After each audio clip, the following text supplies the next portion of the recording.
What's going on is Anton from AntonDaniels.com. I appreciate you guys for continuing to rock with me, but I just got home off of an early morning flight, right? First thing through the door, I want to see my family. I love my family. You know, I'm a family man. I'm an advocate for families, right? Second thing, I got to get that hot shower because I got to throw the threads on. The threads make me feel like $1,000,000, but the third thing through my mind and all throughout the trip is that I gotta have that Tej pack. Tej makes my life uncomplicated. It's uncomplicated skincare for men.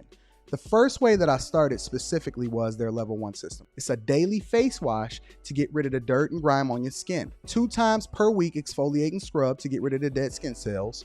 An AM moisturizer with SPF 20 because you should always be protecting your skin from the sun, and a PM moisturizer to help your skin stay hydrated and healthy throughout the night. Here's the thing. My favorite part about Tej Henley is that every box comes with an instruction card that tells you when to use each product, how much to use, and in what order. They really making the process of achieving and maintaining amazing skin for men uncomplicated. In addition to amazing skin, members of Tej Henley get tons of benefits, including at least 20% off the retail price, the ability to customize your box, exclusive monthly deals, you can pause and cancel at any time, and you get free shipping. And because Tej Henley is sponsoring today's video, they're offering my viewers an amazing deal, right? Just click the first link in the description and you get 30% off your first box, plus a free gift. It's an amazing deal. You got to get started today. You're not out here trying to look like a dusty. And if you travel as much as I do, which I'm sure most people don't, but you know me, I'm pushing my bag chasers in order to be in the top 5%, top 10%, top 1%.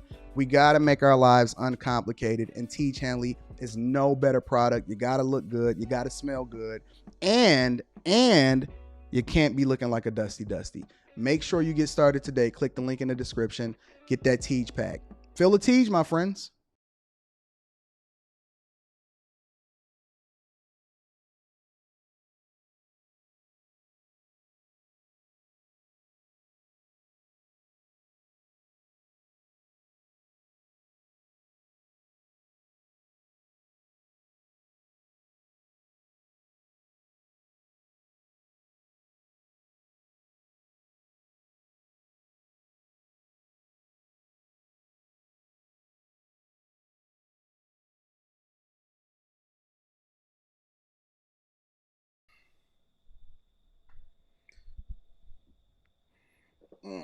Y'all got y'all Tej pack? Y'all got y'all Tej pack? I think we in for a good show today. When aren't we in for a good show? When aren't we in for a good show? I see my friends and family is out here in the chat.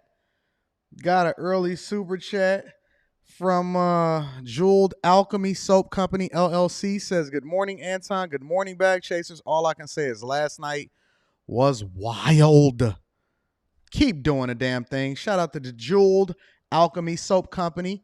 I appreciate you. Also, my first super chat of the day. Wait. Before I get to that, let me back up for a minute. The Jeweled Alchemy Soap Company. You deserve a. Gotta give it to you.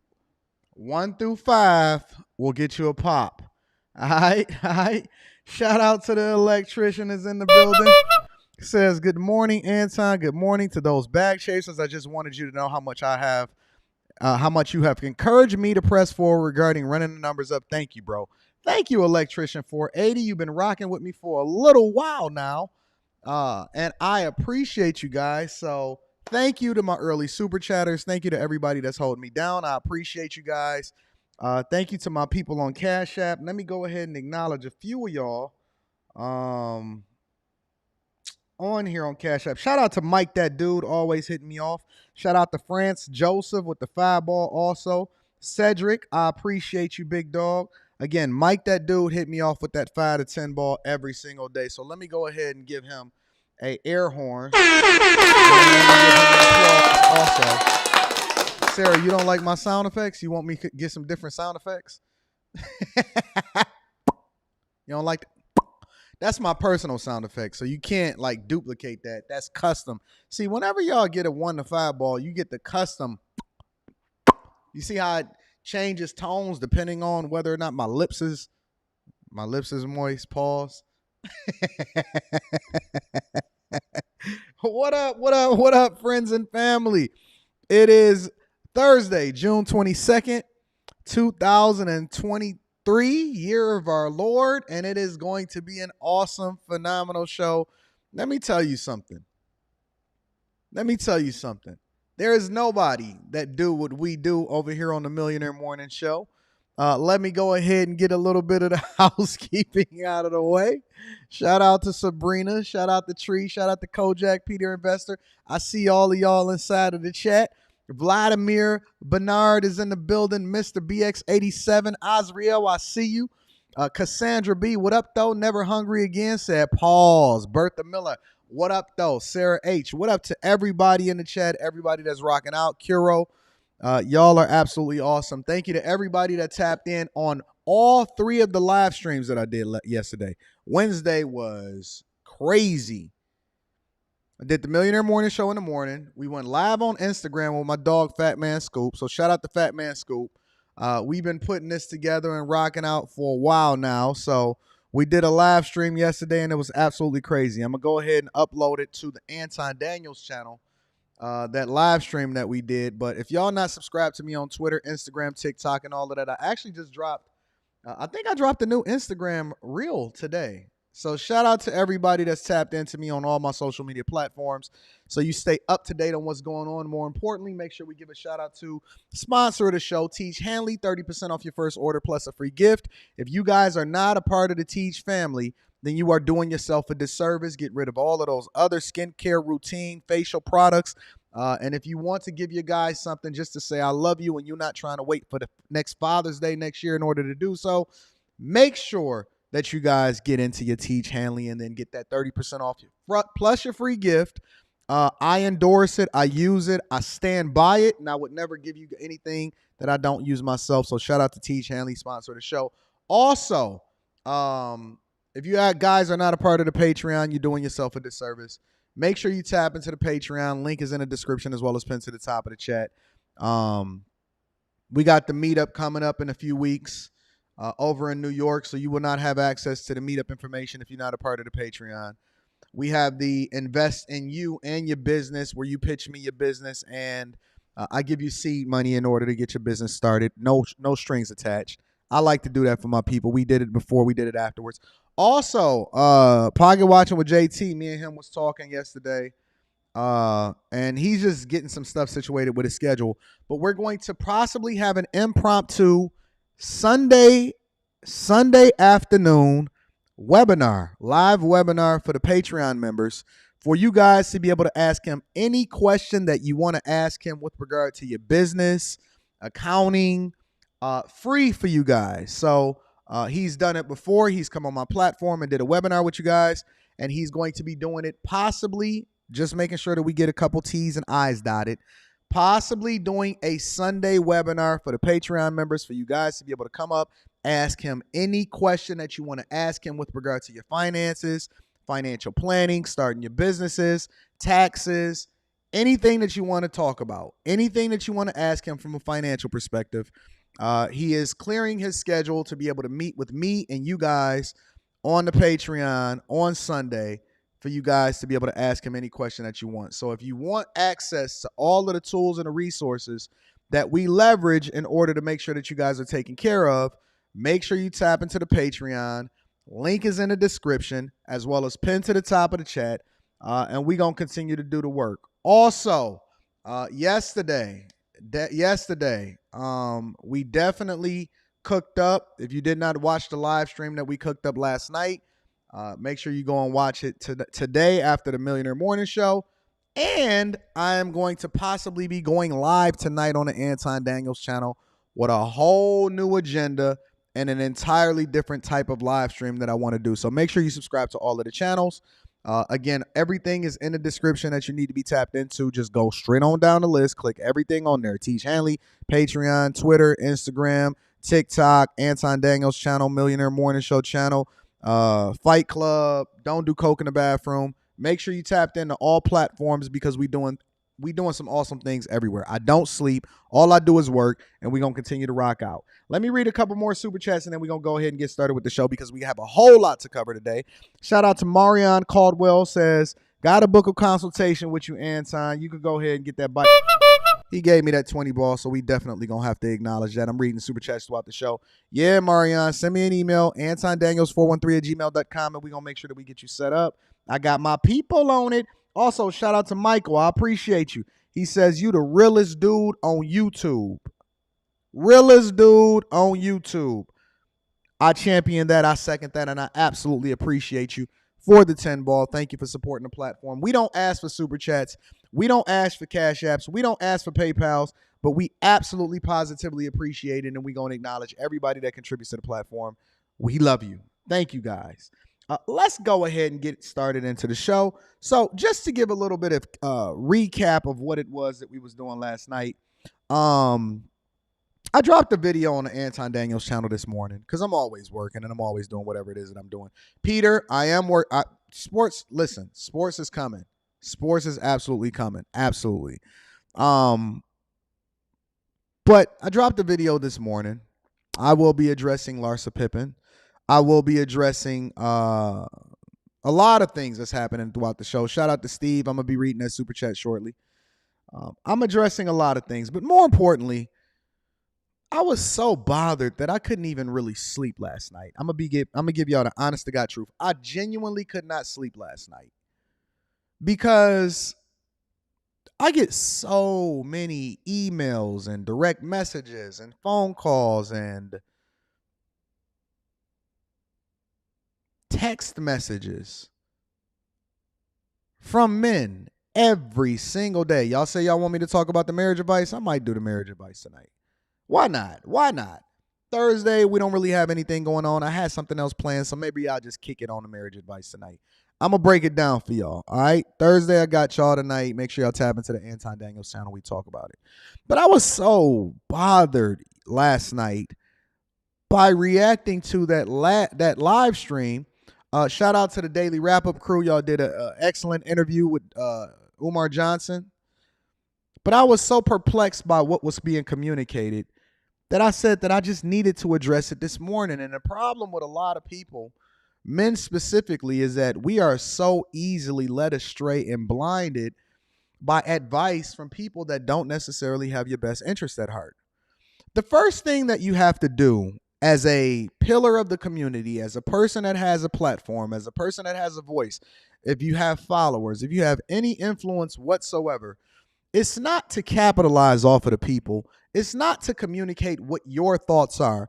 It doesn't really matter what you think unless you have the true context by which you're affecting other people's lives. So, for example, I have to have a vested interest in your success before I can speak to you, before I can pour into you, before I can give you any advice.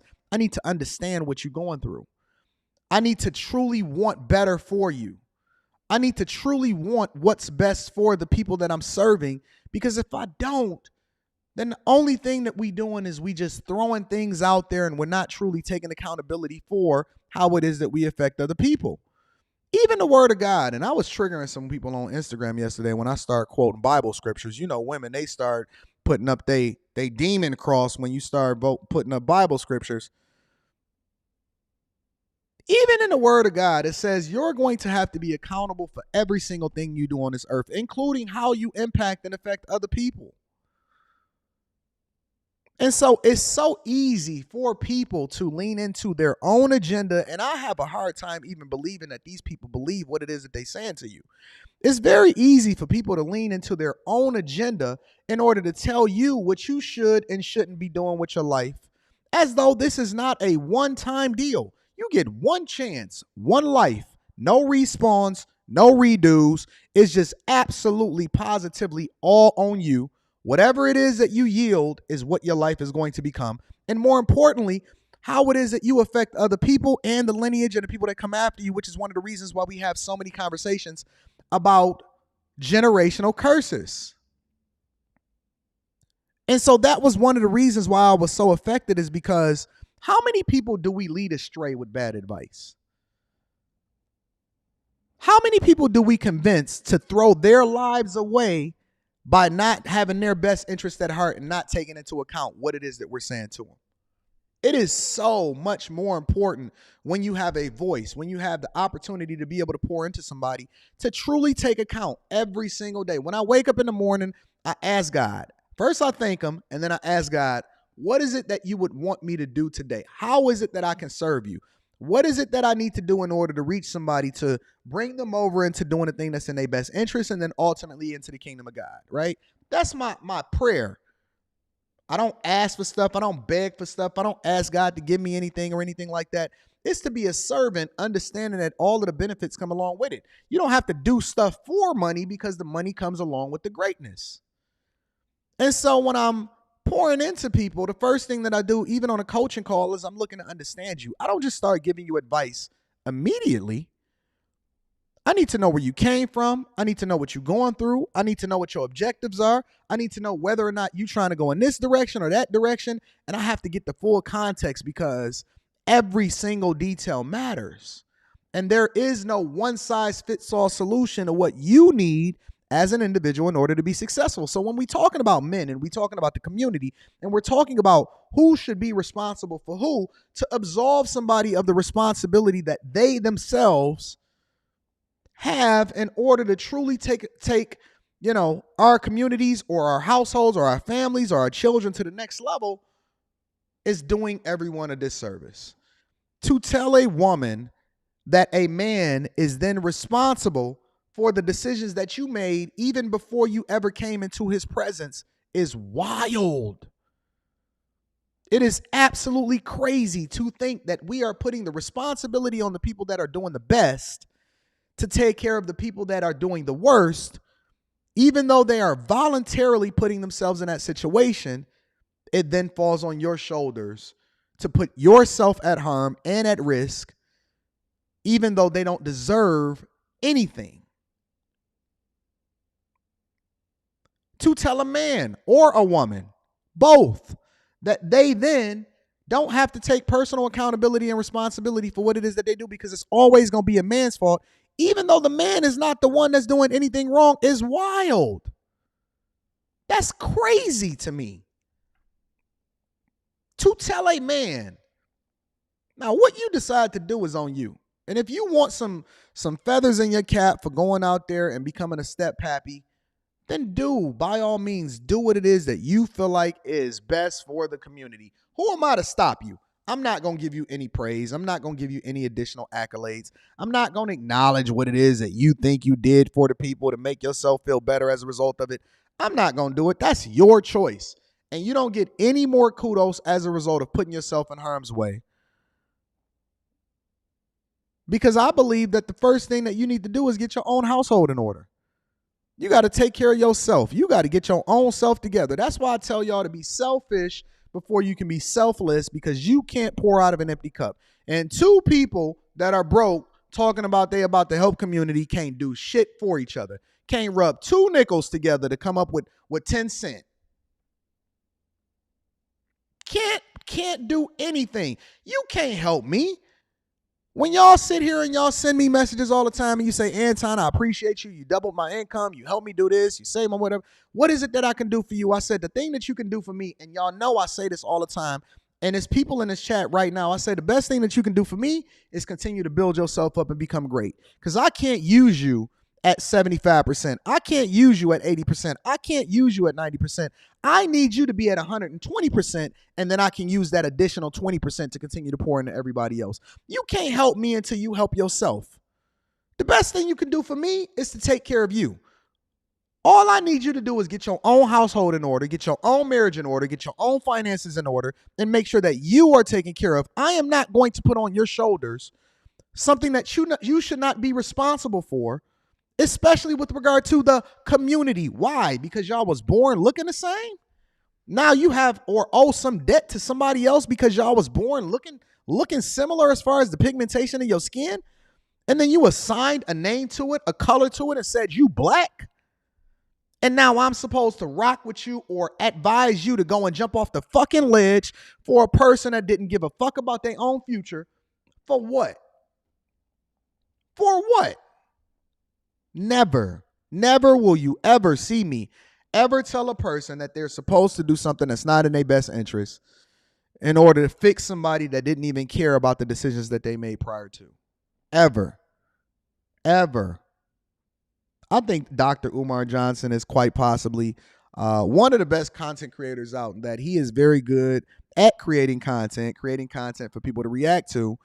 But I do not advise you guys to take advice on going out there and becoming stepfathers, going out there and putting yourself at risk for these little nugs in Chicago, going out there and then suffering as a result, taking food out of your own kid's mouth in order to give it to somebody else that don't even appreciate what it is that you got going on. And more importantly, when it comes to these relationships, you have to, both as men and women, be responsible for the decisions that you make on an individual basis. It is nobody's responsibility. It is nobody's fault but yours. If you chose to have a child out of wedlock, then own it. It don't make you necessarily a bad person. It just means that you don't get to have or tell somebody what to do. If you just so happen to finesse somebody into taking care of your kids as a result of it, God bless. It's always going to be a simp out there. But let me just tell you something, bro. I am going to tell you the truth, regardless of whether you like it or not. I'm not going to pander to you. I'm not going to tell you something that shouldn't be told just because you feel a certain type of way. Y'all seen how that played out on the Instagram yesterday. Save yourself. Don't get trapped. We going to talk about people getting trapped. They getting trapped in submarines, trying to go down there and see the Titanic. They getting trapped giving up their pension. Shout out to Scottie Pippen and Larsa Pippen. They getting trapped with a chick that they shouldn't have been with in the first place, and now she on the internet calling them broke. Shout out to Russell Simmons and Kimora Lee. We got a full show lined up for y'all today. So listen, do the thing that's in your own best interest. Don't find yourself behind an 8-ball. And focus on the people that can add the value into your life. Shout out to my Bag Chasers Patreon members. Link is in the description as well as pinned to the top of the chat. That's my opening thoughts. Let me read a couple more super chats and then we're going to get started with the show. Steve says, salute to you, Anton, for the great information and motivation. Do you think the Dame Dash interview may still happen? That would be major. I never, ever put my eggs in one basket. I don't be believing anything until I see it. So if it happens, if I just so happen to be able to get in touch with him to do an interview, then dope. If not, I'm not depending on it. I'm not going to bank on it. I'm just going to play it. I sent my messages out to my peoples to see what's happening. Who knows? He might have seen a video where I criticized him and he's feeling some type of way about it. So we'll see what happens. Thank you. Oh, yeah. Shout out to Steve. You get a custom... Not a kiss. All right, cool. We got it. Also, shout out to Ryan Isaac. Ryan says, you set IG on fire last night. Nobody set it off like that since Kevin Samuels. Oh, we cooking. We cooking, Ryan. Shout out to Ryan. I appreciate you. Also, King James 93 says, oh, yeah, you're about to cook today and you got to go watch on. It's going to be a good one. Shout out to all of my people that love my custom 1 to 5. Get you a custom. And then anything above $20 can get you some other air horns and stuff like that. So we're going to go ahead and cook. We're going to go ahead and do what we do. Hit a like for the YouTube algorithm. Subscribe to the channel and turn on your notifications. First and foremost, what I'm trying to understand is, who pays $250,000 in order to get trapped in the ocean?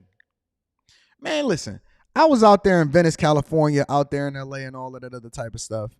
And we was on a little boardwalk thing and we was looking over the ocean.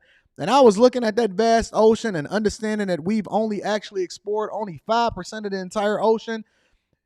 And I was thinking to myself that vast body of water is the ultimate fuck around and find out if you want to. Fuck around and find out if you want to. That ocean, there is nothing more scary on the face of the earth. Nothing more scary on the face of the earth for me personally than looking out at the ocean.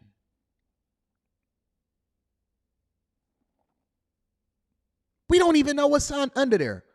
Of all the time that we done been on this earth, we don't even, it's so many undiscovered things under there that can possibly kill you. You can freeze to death. You can run out of oxygen. You can get a an electrocution from some new creature that we don't even know what it looks like. It's stuff that's down there surviving when we can't even breathe.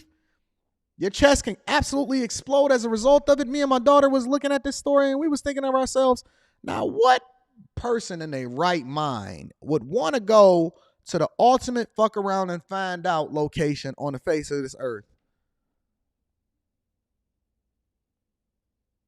So as of today, apparently, they're in a space where they're almost minutes away, as of right now, minutes away from running out of oxygen. Let me give you the latest update of what's going on. Search crews racing against time in their desperate efforts to locate a missing submersible 4 days after it disappeared, with the oxygen on board expected to run out at any moment. Those underwater sounds detected for a second day still remain a mystery. Well, more ships and equipment have been rushed to that site to help with this mission. WBZ's Nick Giovanni's been following the developments all week long. He's live at the Coast Guard station in Boston with the latest this morning. Nick? And Kate, estimates suggest the Titan is down to potentially minutes worth of oxygen at this point, set to run out at some point within this 6 o'clock hour is what estimates suggest. This while search crews still trying to zero in on those underwater noises picked up by sonar over the last 2 days. We don't know what they are, to be frank with you. The P3 detected noises. That's why they're up there. That's why they're doing what they're doing. That's why they put sonar buoys in the water. So they done already ran out of oxygen as of three days ago. Think about this, if they kept their composure and they breathed reasonably. As of 3 hours ago, they done already ran out of oxygen. If they had kept their composure, otherwise they sitting down there cold. Think about that. For all of these days they've been sitting down there cold, claustrophobic, because you in a tube that's bolted in the dark with a PlayStation controller as the way in which you navigate this submersible device. You sitting down there, you got all kind of nonsense. What the fuck are we doing? So you wise enough and smart enough to get to the point to where you can become millionaires and billionaires. But now you down there in a submersible, hoping that people find you multiple miles down, land hopefully somewhere close next to the Titanic, controlled by a joystick that is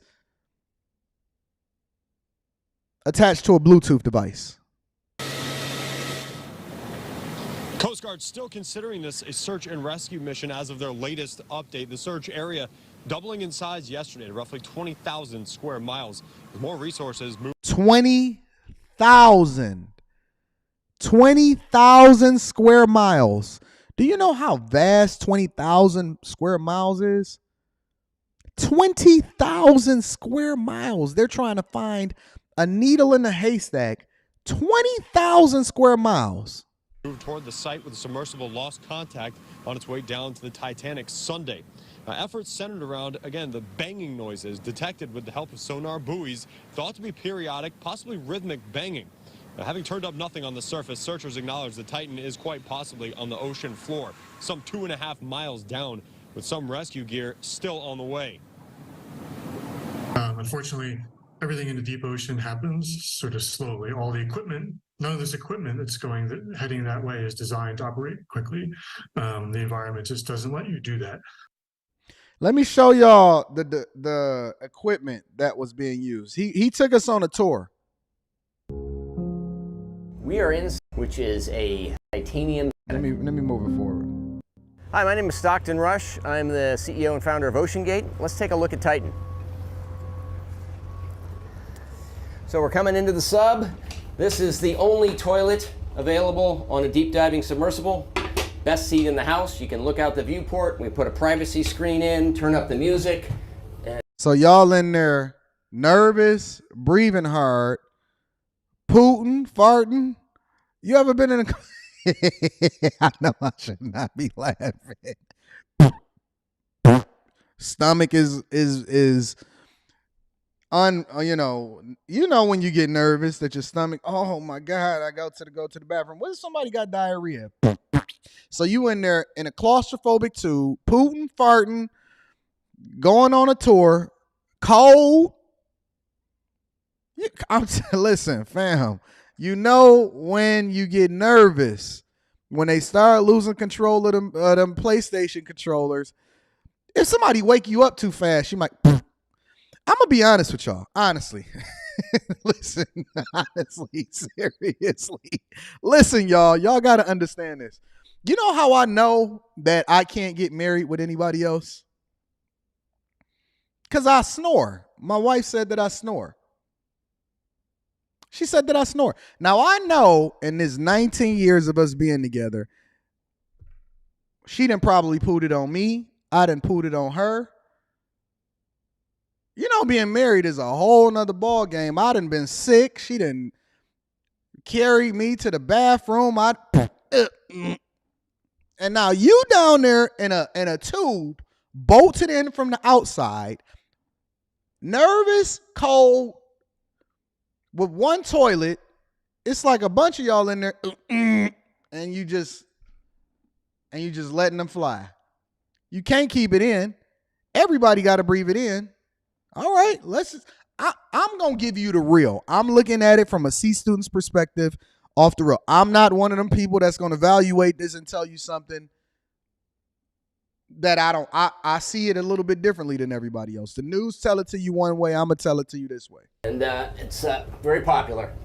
We have our control screen here, our sonar screen here, and we can put any image we want in the back. We've taken a completely new approach to the sub design, and it's all run with this game controller. And that's not even the latest PlayStation. That's not even the PlayStation 4 controller or the PlayStation.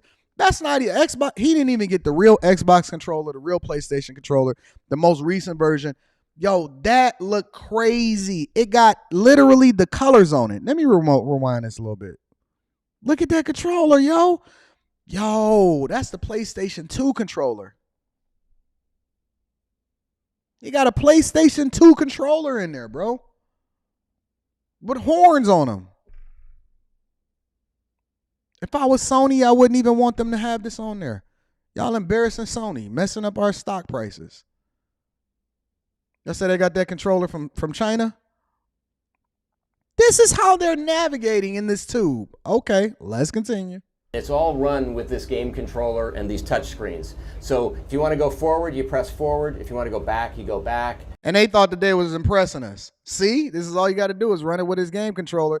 Nah, you fuck around and found out, and now y'all pooting in that tube and passing out. This is so dumb. This is the dumbest. This is how we know that humans are still amongst the dumbest species on the face of this earth. I know God is up there like, look at them fools. Hey, Jesus, you see them over there in the ocean? They wanted to test me. I told them they didn't read their Bibles. Thou shalt not tempt the Lord thy God. Now you want to pray to me to come save you? I told you to stay up out of there in the first place. Turn left, turn right, go down, go up. And it's Bluetooth, so I can hand it to anybody. And it's meant for a 16-year-old to throw it around, and it's super durable. We keep a couple of spares on board just in case. Okay. This is the second year we've been out to Shout out to Patrice Sean Baptiste. I'm going to be reading that super chat shortly. Titanic. We went out in 5 8-day missions. We did about 10 dives to the wreck site of the Titanic, and we did an extra dive on an undiscovered reef that we found.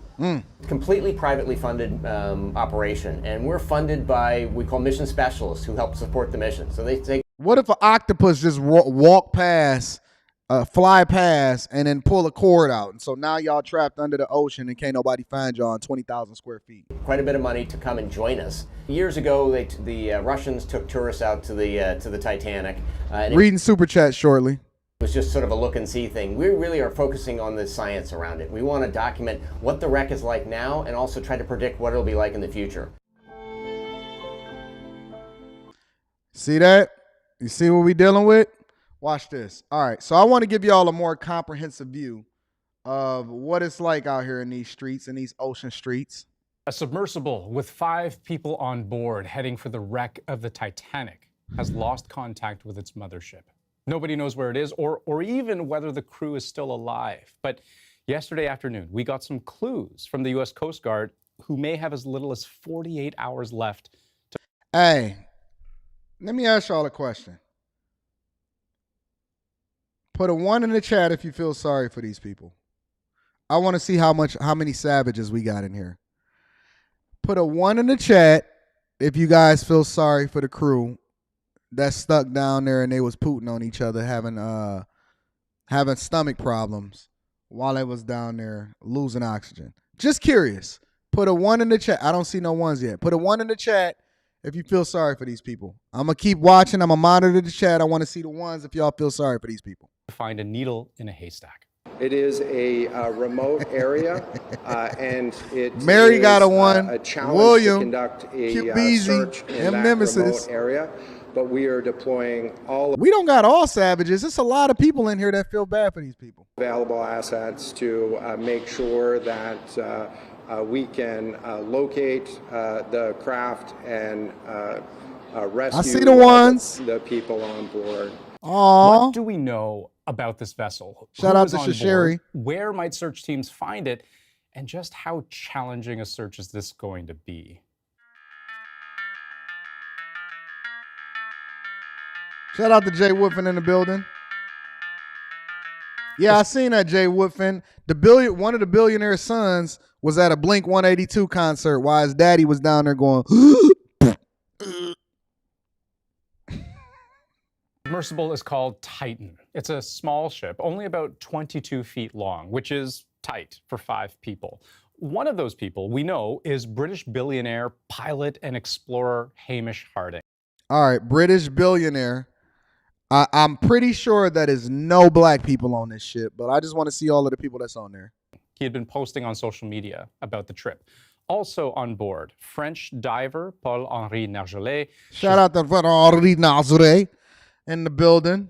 Dada Dawood and his son Suleiman from one of the wealthiest families in Pakistan. Pakistanis in the building. Shout out to the Pakistanis. Y'all said that y'all want to go out here and be like white people and dive to the bottom of the ocean. I feel you. Shout out to y'all. And this We had Jean Avis. We got the Pakistanis in the building. We got the good old strong white man that was a part of the exploration crew before. And then we got this young gentleman with a lot of good hair.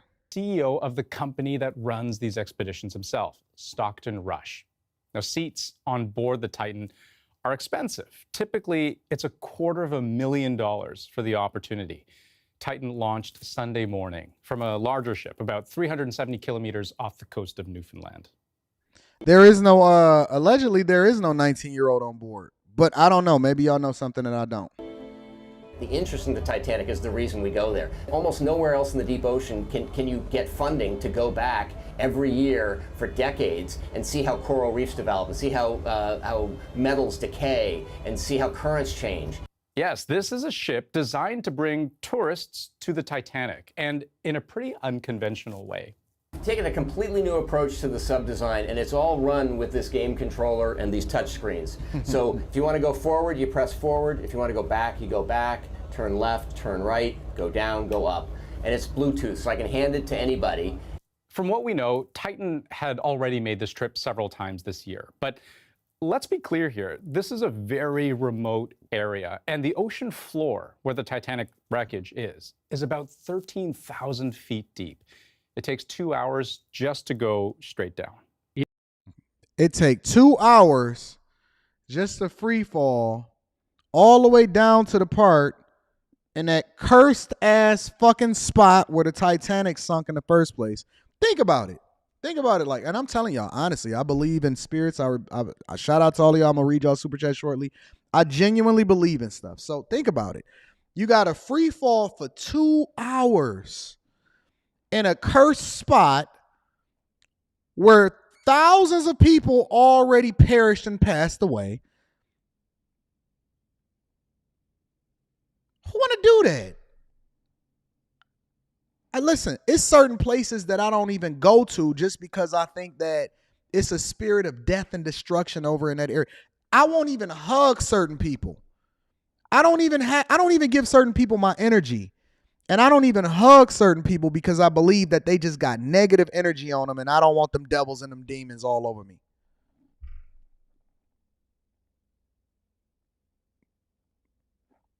I don't go and revisit people's graves. I don't go over the grave sites. I don't even want to let the dead bury the dead. I don't even like talking about dead people. And y'all gonna go down and explore and find out what's down there so that you can see the coral reefs and see how the metal decays and comebacks and all of that. Okay. All right. Okay. Y'all ever seen what's the most recent Black Panther? Y'all seen that recent Black Panther? Them sea people don't like you. They don't like you. They don't like you. They don't want you in their spaces. It is not for the faint-hearted to do something like this, to get in that sub. It's very close quarters. You're in it for a long time. You're bolted in from the outside. There's no way out. There's no hatch to get out of it. The problem started about 1 hour and 45 minutes after the submersible began making its descent. Communication between it and the ship it launched from just cut off, which is really bad because from that moment on, command crews on the surface have no idea whether the crew below needs help, whether they're lost, whether other critical equipment has also failed, or whether the ship itself is even still intact. It's the depth, that's the thing. That's the big factor. To get the submersible back to the surface is the big thing. The pressure. Just leave them down there, man. Don't risk your life trying to go and get them. Don't risk your life. Listen, you know what they say. And again, I'm going to use my reference from the plane. They say put your own oxygen mask on first before you start to try to help somebody else. They made their decision. They wanted to risk it all. You went for it. You lost. And I keep telling y'all that it ain't no respawns and it ain't no redos. Aquaman got them. Now, listen. Let the Lord have its way. Lord, you have your way. You know how those church mothers usually say, Lord, in Jesus' name, Lord, you let him have his way. Let him have his way. They fucked around and found out. That's all it is to it. We're not going to sit here and have a conversation about it. We're not going to sit here and talk long term about it. Listen, and I'm going to tell you, I know a lot of y'all put a 1 in the chat because y'all truly do care about these people. But let me tell you something. I got people in my own city, in my own neighborhood that die every single day. They suffering. It's people that's getting trafficked out here. They taking lives. They dying from overdoses. It's serial killers and murderers and pedos out here. It's somebody probably in your own family that you ain't told on that need to go to jail right now. Maybe I need to have more compassion, but I don't. I don't give a rat's ass, not even a little bit, about what Aquaman is doing with his new food down there. I think that they should go ahead and only reason that they should go down there to the bottom of the ocean is to unbolt that motherfucker so that they can let the rest of so they can be a part of the ecosystem. It's fish and food down there that need to eat, and they need to be a part of the ecosystem. Don't let it go to waste. Unbolt it. Let them come on out. Let them go into the rest of the ocean and let them dissolve themselves and make themselves a part of the ecosystem so that we can continue to have good oceans. I don't care, not even a little bit. I got my own problems. I got my own people that I need to be concerned with. I have no sympathy for somebody who decided to go down to the bottom of the ocean and fuck around and find out. Hopefully they got their life insurance intact. Listen, one of their own sons don't even give a fuck about him. His own son was at a Blink-182 concert yesterday. Why should I care? If his son don't care about him, why should I be out there going to chase him? The Lord said, let the dead bury the dead. I'm going to be obedient to God, all right? Make sure y'all hit a like for the YouTube algorithm, subscribe to the channel, and turn on your notifications. Let me go ahead and read some of these super chats. Chike Auto LLC is in the building. Pop Nation. Yeah. Y'all want to hear them pops? Okay, I got you. Patrice Jean-Baptiste says, they're controlling a sub with an old $30 Logitech controller on sale. Shout out to Patrice Jean-Baptiste in the building. Jeweled Alchemy Soap says, dude hit triangle by accident. Facts. Shout out to Jewel. My dog, Jeremy H, is in the building, says, a billionaire in the sun wearing a sub. Who inherits now? We let the dead bury the dead. We're going to let probate court figure that out. in the building. Yard boy Timmy is in the building with the $6.99 Canadian. So you get to skip out on the pop. All right, I see you making an adjustment. Says that controller got areolas. Yo, I'm done. Shout out to my dog, Jay Whitfin in the building. Says, meanwhile, old buddy, billionaire's son was at a Blink-182 concert the other day and don't give a fuck. Straight up. Shout out to my dog, Jay Whitfin is in the building. I appreciate you, big dog. Michael is in the building with the fireball. Says, yeah, they Whole Foods time, dog. Whole Foods, not like half fools. Whole Foods is in the building. Corey Williams, I appreciate you. Said, years later, the Titanic still taking out millionaires and billionaires, big dog. Yard boy Timmy is in the building. Says, stepson just celebrating his inheritance early. Give me that money. Classy Beats is in the building. Said they should hit the good doctor's cash app with $250,000 instead of wasting it on an Xbox 180 on a Y box 180 controller water death trap. Shaking my damn head. Lamar Black Attack is in the building. Says, I think it's time to short that submarine stock. Facts. Antoine Wade is in the building. Says, Anton said they down there Putin. That won't be down there much longer. Shout out to Antoine Wade is in the building. I'm gonna have to create a I don't know. Well, let me see what these other ones are. There we go. That's for anybody in between the 5 and the 20 ball. I got that for y'all. I appreciate y'all. Thank you to Antoine Wade. I appreciate you. Jessica LaShawn says Bluetooth wouldn't work that deep down. Shout out to Jessica LaShawn. I appreciate you for supporting the platform. My dog, Persevere Data TV, is in the building. Says they paid $250,000 to go play PlayStation and get attacked by undiscovered Pokemon. Shout out to my dog, Persevere Data TV. Jason Stankums says, just don't understand how a billionaire would accept these travel conditions. Had to be what to fumble the bag like this. Peace, love, Anton. I appreciate you, Jason. I appreciate you. January Man is in the building. Said, I bet their lips was popping better than yours down there. Oh, man, I don't know because I'm mastering this pop. Be Nice is in the building. Says, no more curse than Lake Lanier in Georgia. Hope happy families go swimming. Wipe thousands of innocent black people to rest under them. I appreciate you. I think we got one more super chat that we need to shout out to Bilderberg Radio. Says, they better put a cheat code on Mike Tyson's Punch Out and get up out of there. I appreciate you. Sometimes my lips ain't as pause. Sometimes my lips ain't as moist as they should be. Make sure y'all hit a like for the YouTube algorithm, subscribe to the channel, and turn on your notifications. Let's get into the rest of the show. Larsa Pippen. And this is one of the reasons. I'm reading super chats throughout the show. Thank you guys for continuing to support the platform. Larsa Pippen. Larsa Pippen is out here with Jeffrey Jordan and still taking to court Scottie Pippen. Now, as of yesterday, according to the reports,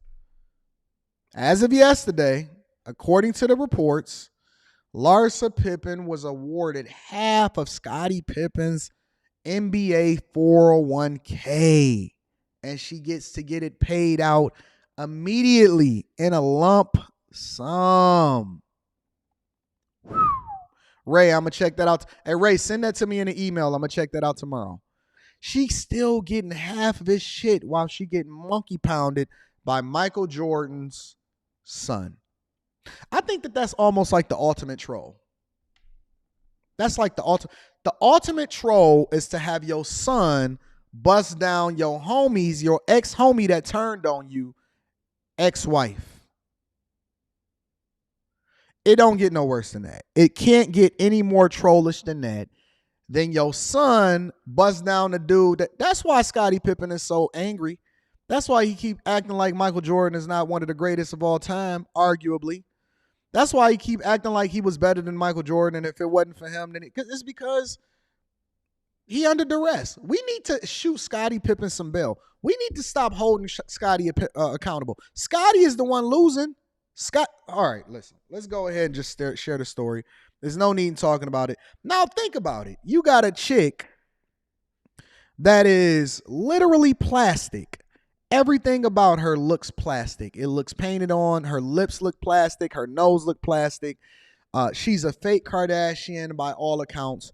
But you have a woman that is walking around literally looking like plastic. Shout out to Classy Beats. I'm going to be reading that super chat shortly. And by all accounts, she's out here living his best life. So when he was out here sacrificing, injured, not getting the contracts that he felt like he was supposed to get from the Bulls, a lot of y'all not familiar with the contracts that went on. Shout out to Kingdom Minded. I appreciate you. I'm going to be reading that super chat shortly.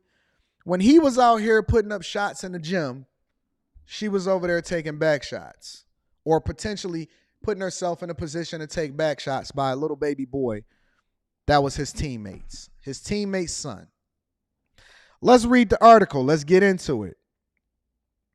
Larsa Pippen is the proud new owner of a large chunk of money that equals half of her ex-husband, Scottie Pippen's retirement from the Chicago Bulls. This is why I say I can't get divorced.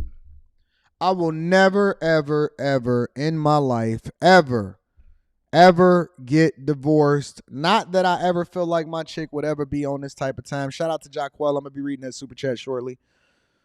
I can't get divorced. I can't. Because I'm like Biggie. Somebody got the, if I go, you got to go. Somebody got the, let the gunshots blow. Somebody got the,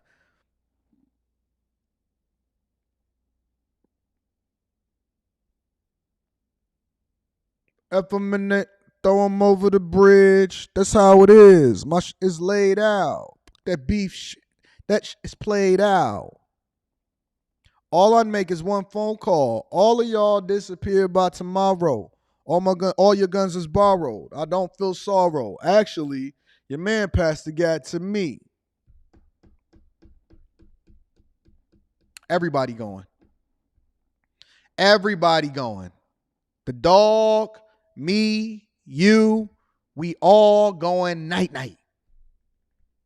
We all going night-night, but I'll be goddamned if you take my stuff and then pay to be able to get knocked up by another dude after I put my stamp on you. Somebody got the, if I go, you got to go. Somebody got the, let the gunshots blow. See, the problem with a lot of these women is that they don't fear y'all.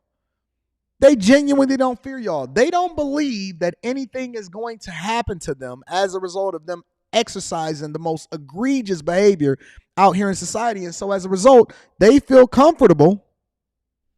They feel comfortable doing what it is that they want to do when they want to do it, and they don't feel any repercussions as a result of it.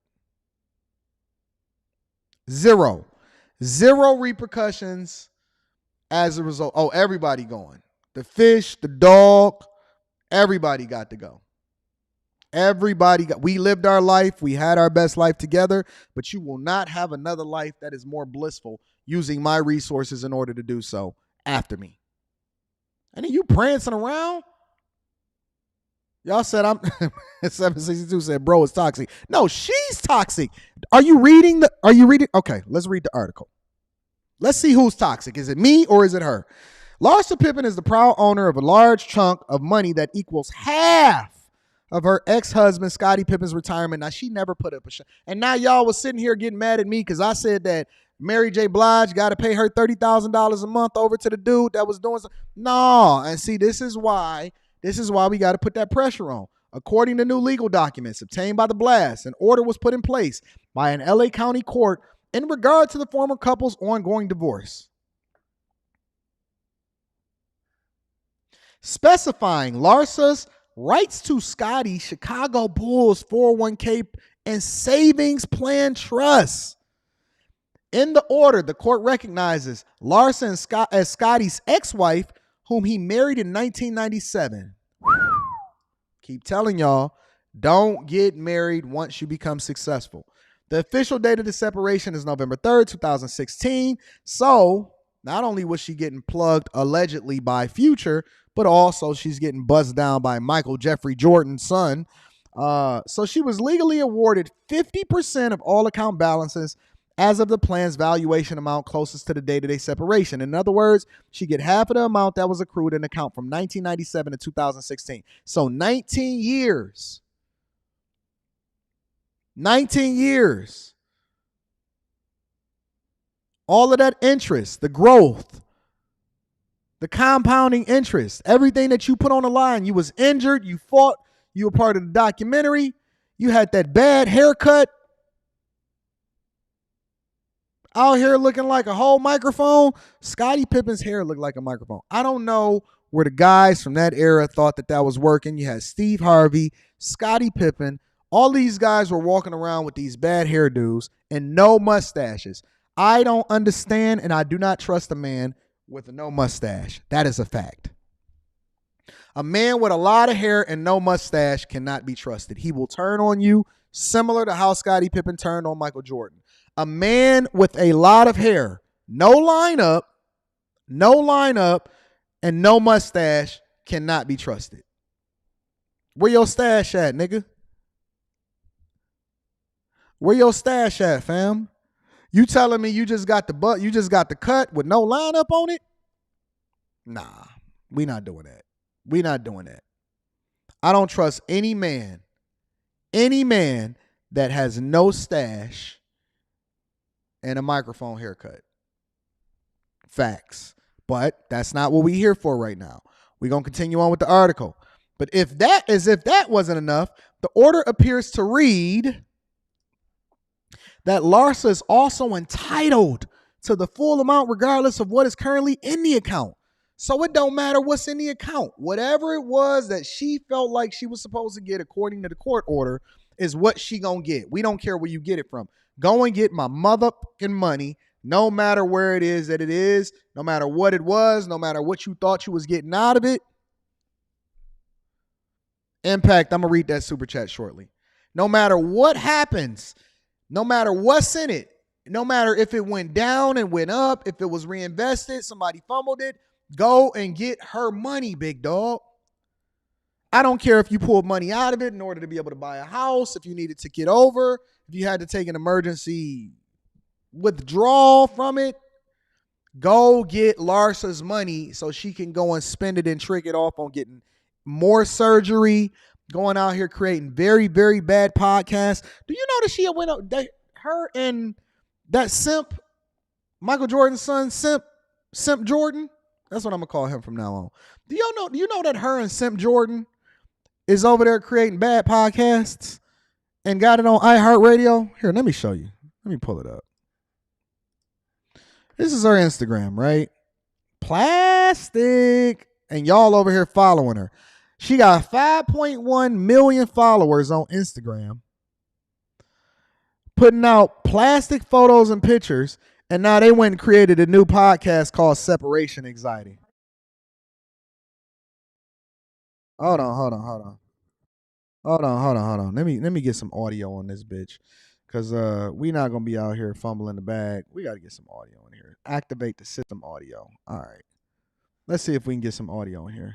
I threw your like 5th birthday or something. Yeah, like, I don't know. Just like, I'm like, no, by the way, I never met you before. Yeah, I think, that's one of the things that I've had to like try to restrain myself from commenting to on social media, just because like it's the most common thing people say is like, oh, you used to babysit me, or we knew each other when I was real young, or whatever. By the way, you're not that much younger than me, just so you know. I know. Trust me, I know. I'm just kidding. But I feel like a lot of people thought that we knew each other our whole lives.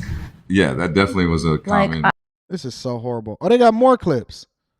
So I think I was like 38 years old, and I was in a relationship where I was kind of feeling like it was empty, and I was kind of thinking that I need an insurance policy. I was in LA and I was filming with. This hoe said, I was in a relationship, 38 years old, and I felt like I needed an insurance policy. And this dude is sitting next to her with a microphone in his face, recording a podcast that is absolutely positively trash, as though any of us want to listen to.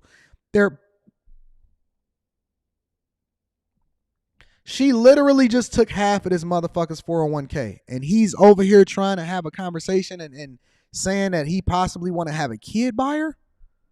Listen to this nonsense. Listen to this nonsense and trash. And tell me if you're going to go to iHeartRadio and your local podcasting application and pull this up to see if you're going to listen to see what it is that Larsa Pippen and Marcus Jordan is over here telling us. With the Kardashians, and they were doing this whole egg retrieval thing. And so I went to the doctor with them while we were filming, and then I was like, maybe I should do it too, because what happens if I end up with someone that doesn't have kids? And so I did it. I did it once, and I ended up with 11 eggs. So you're saying we could have a whole roster, basketball roster? I mean, possibly, yes. You know, there's definitely thoughts that I'm having around, is it a possibility? How soon? How, you know?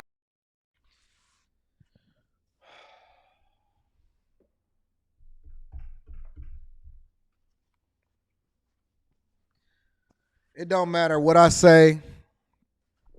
It don't matter how many times I give y'all an example. It don't matter how much of his 401k that she takes.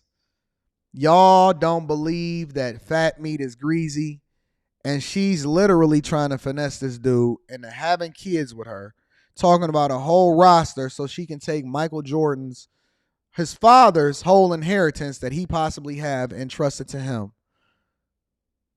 It don't matter how many times that y'all get finessed. It don't matter how many times y'all get taken to family court. She's still going through a divorce since 2016. That is 7 years later. And this fool is talking, this fool right here. No. But just so you know, like, time is clicking. Oh, I know. It's ticking and clicking. So I think. And he out here having a conversation with this chick talking about, so you want a whole basketball team? Ladies, the finesse is in. Let me read some more of this. It states, to the extent that there are no assets in his accounts sufficient to satisfy the assignment benefit on the date of separate account is established for Larsa, the order should be interpreted as an award of 100% of one. Hold on. Listen. 100% of Scottie's vested account balance. Jesus Christ. Oh my God. 100%. And they assigned the word award to the beginning of it. Award of 100% of Scottie's vested account balance. Now, it should be noted that this is normal in California court for couples to split their respective retirements unless there's a prenuptial agreement. And they did have a prenup. The greatest part of this order for Larsa is that the money is to be paid in cash and is to be distributed to her own account as soon as administratively possible following the approval of this order, and the judge signed on it June 16th, 2023.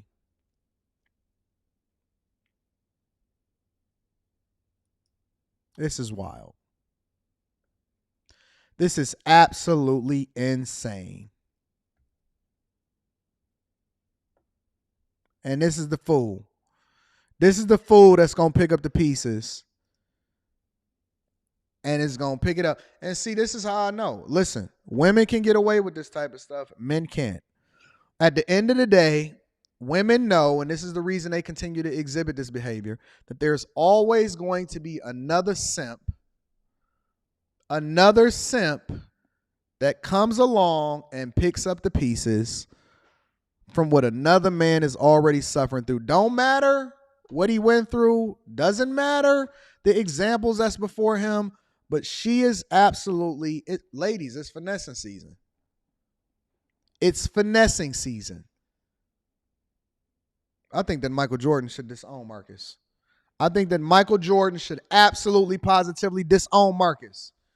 Let me read some of these super chats because I'm absolutely disgusted right now. Class E Beats says, who took the bigger L this year, Jonathan Majors or Scottie Pippen? It's about to be Marcus Jordan. I say Scottie Pippen. It's got to be Scottie Pippen. Scottie Pippen is getting absolutely destroyed right now. Kingdom Minded. Shout out to Kingdom Minded. I appreciate you, baby girl. Says, Anton, you spot on about Asian education. Dr. Umar interview. My husband requires Chinese school every Saturday for our babes. 1 hour travel time to and from. Hashtag committed. Shout out to Kingdom Minded. I appreciate you. Thank you for continuing to hold me down, my love. Jacquel is in the building. Said, greetings and blessings. My brother just wanted to show love and support to the greatest show on earth. Hashtag bag chasers. Light Chasers is in the building. I appreciate you, Jacquel. Thank you for the fireball. You get a pop. DB Frescos get a pop. Says, longtime viewer. I graduated with a criminal justice degree, but I'm going back to school for a bachelor's and certs in computer science. Any advice? Specialize. Specialize. Minimize the amount of money that you're taking out for student loans. If you can, specialize specifically in cybersecurity or software engineering. Do not just get a general computer science degree, because then you can branch off and do whatever it is that you want, even if you don't necessarily want to deep dive into being a back end or a front end developer. Okay, but specialize. When you specialize, you then make yourself more marketable to the companies that is going to hire you and give you the bag. Thank you for getting away from the Victim Olympics degree and the basket weaving degree. We appreciate it. Let me read a couple more super chats while we go on. Shout out to Impact. Said, can you cover Chicago gang violence and the parallel behaviors in every city? Our culture is materialistic and detrimental. Culture needs solutions. I can if you send me an email, AntonDaniels413@gmail.com, and remind me. I will definitely put that on the agenda to cover the gang violence and the parallels amongst these cities. I can already tell you that I know what the solution is, though. You're not going to like the solution. Shout out to Jake Fever. Says, heard rumors Jordan is going broke because of gambling. I heard that too. But before I report on it, I'm trying to understand it, so I'm doing some deep diving on it. And that's why I heard that's one of the reasons why he sold the Charlotte Hornets. It's one of the reasons why I heard that he's selling the Charlotte Hornets. Allegedly, they saying that Jordan got a gambling problem and he fucked up the bag, and that's one of the reasons why he over there selling the Charlotte Hornets. Our people are degenerate even when they become billionaires, ladies and gentlemen. So that's what I heard. I'm searching for information on that before I cover it. So give me a little bit, Jake. I did hear that also. Aaron with the fireball. Says divorce since 2016. That's expensive, especially since he's probably paying for her lawyers too, and most likely her current living expenses. Shout out to Aaron in the building. Marcus X is in the building. Said, put some respect on the name Marcus. He not gang. Also, my dog Jean ERB 305 says, Anton, I bet her seductive game serious on that boy. I don't think so. These chicks ain't seductive like that. They not all that alluring and seductive and everything like that. Honestly, I just think that a lot of these people just get caught up in a lifestyle and they want to be visible, to be attached with somebody that has some level of visibility, and then to try to be a version of the Kardashians and all of that. All of these people is messing around and busting down the same chicks. I don't think it has anything to do with her seductiveness. There's nothing that old A lady can do to be any more seductive. She looked like a piece of plastic in me. She looked just like all the rest of these chicks out here, to be honest with you. Aaron said, did you see the black woman who snatched the mic from faculty during her graduation? I didn't. Aaron, send it to me in an email. You know I need this stuff in my email so that we can be out here making sure that we run up the bag and be reacting to this stuff authentically. Make sure y'all hit a like for the YouTube algorithm, subscribe to the channel, and turn on your notifications. Teach Hanley, 30% off your first order plus a free gift. I see the likes. Yo, we got 1,400 people in here. And the likes are looking pretty anemic. Do we need to go to a Teach Hanley commercial? You know what? I'm going to stop warning y'all, honestly. I'm just going to start hitting the Teach. You know, I got multiple Teach commercials. I got a new one coming out soon. I'm going to just hit the Teach because y'all not hitting a like for the YouTube algorithm. Come on now. Get out your feelings. Shout out to Get Out Your Feelings. I see you in the building. Says, just finished the submarine segment. The owner is on video saying he didn't hire white men to work on a sub because they weren't inspiring. Crazy considering you should hire the best available. That's the same thing that Dr. Umar Johnson said last night. He said, I couldn't find no black people to come over here and help me over the last 4 to 5 years in order to get the HVAC, the electrical, the plumbing, and all of this. So I had to call over to the white people, even though white people are inherently racist and they hate me and they don't even like me. They gave me recommendations on how it is that I could find the people to come over there and fix what it is that we got going over on the FDBG, ABCDEFG school. Then we're going to start our agricultural program. We're going to teach people how to do food. We're going to got the astrology classes, and we're going to do all of that. And that's what same thing that Dr. Umar Johnson said. Shout out to My Life on Wheels order they teach Hanley this morning. Make sure y'all tap into the Patreon. Link is also in the description as well as pinned to the top of the chat. Let's go ahead and run them likes up, and then we're going to continue over with the show. Now, Kimora Lee Simmons. You guys know that it all comes back down to the money. No matter what it is that we do in this lifetime, it all comes back down to the moolah, baby. Young moolah, baby. It all comes back down to the money. And if it comes back down to the money, we talking about who was largely heralded, not for his sexual conquests, because there's allegations that the reason that he ran overseas into a country that he couldn't be deported from was he was out here messing with people that he shouldn't have been messing with, but that is alleged. We can't prove it. He hasn't been charged. We know nothing about that. We know that he met Kimora Lee Simmons when she was very, very, very, very young. But now she's very, very, very, very old. And this old, very, very, very, very old woman is out here throwing his business in the streets. And one of the things that she allegedly said, based off of what you guys were sending me, because I have not watched the video yet, she says that Russ is out here dusty. And it don't matter how that he started Def Jam Records and he sold y'all Rush cards. And he was out here with Fat Farm and Baby Fat and all of this other type of stuff. She said Russ is out here dusty.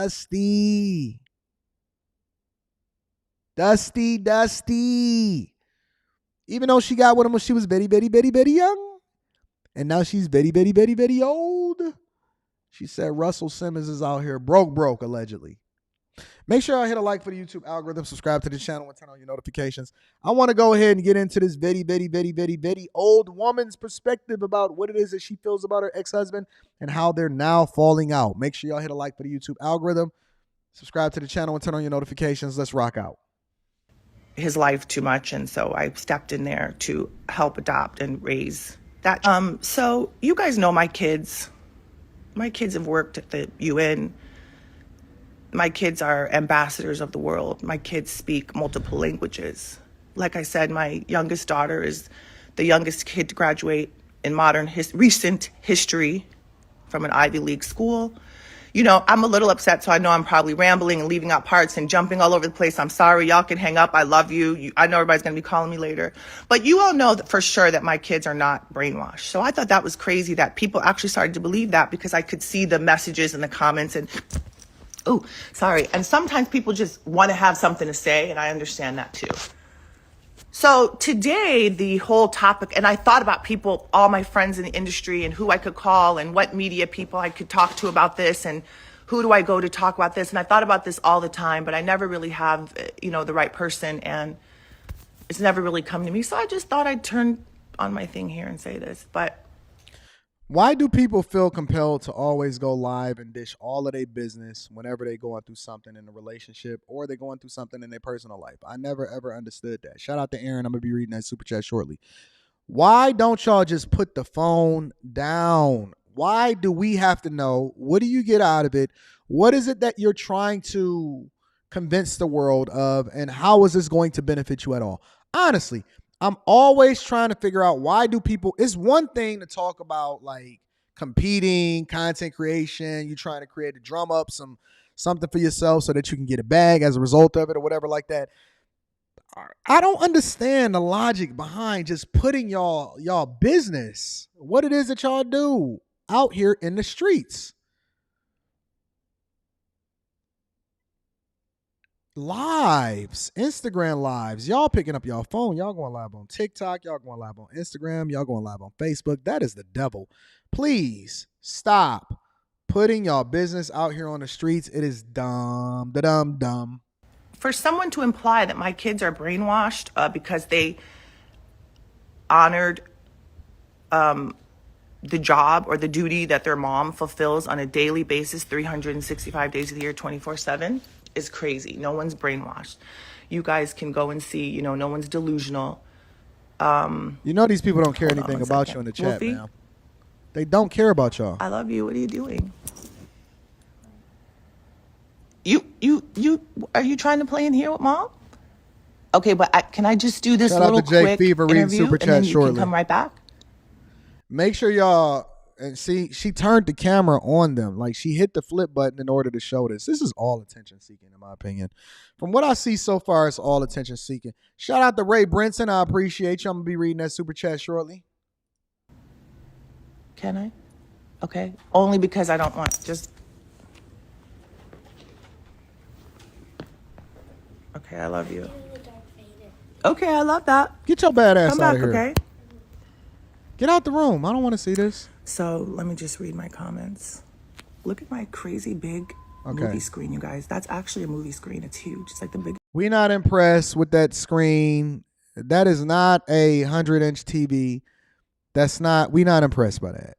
That is not something that is like super impressive. It doesn't cost a lot of money to do it. Come on, man. Let me see if I can get past this part so I can get to the good part. Of our tech gadgets. But what was I saying? So you all know that my kids are not brainwashed. Those of you that know me here also know what kind of parent I am. I have been a parent pretty much all my life.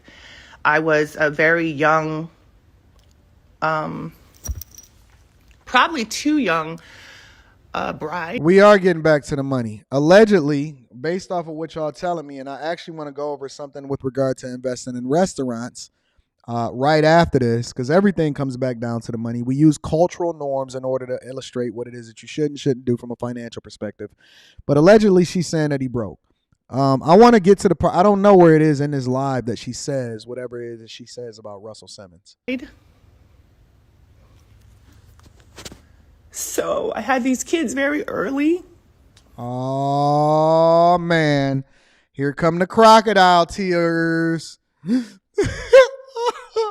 Yo, y'all know that I'm actually really a really good actor. If anybody that know any movie producers or whatever like that, if y'all want me to star in y'all latest movie, I got it, bro. I got it down. I'm way better than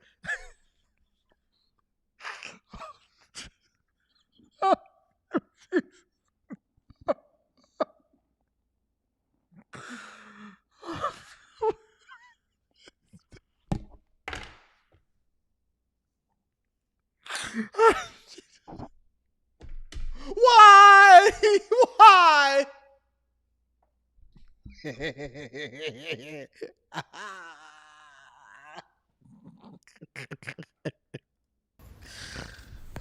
And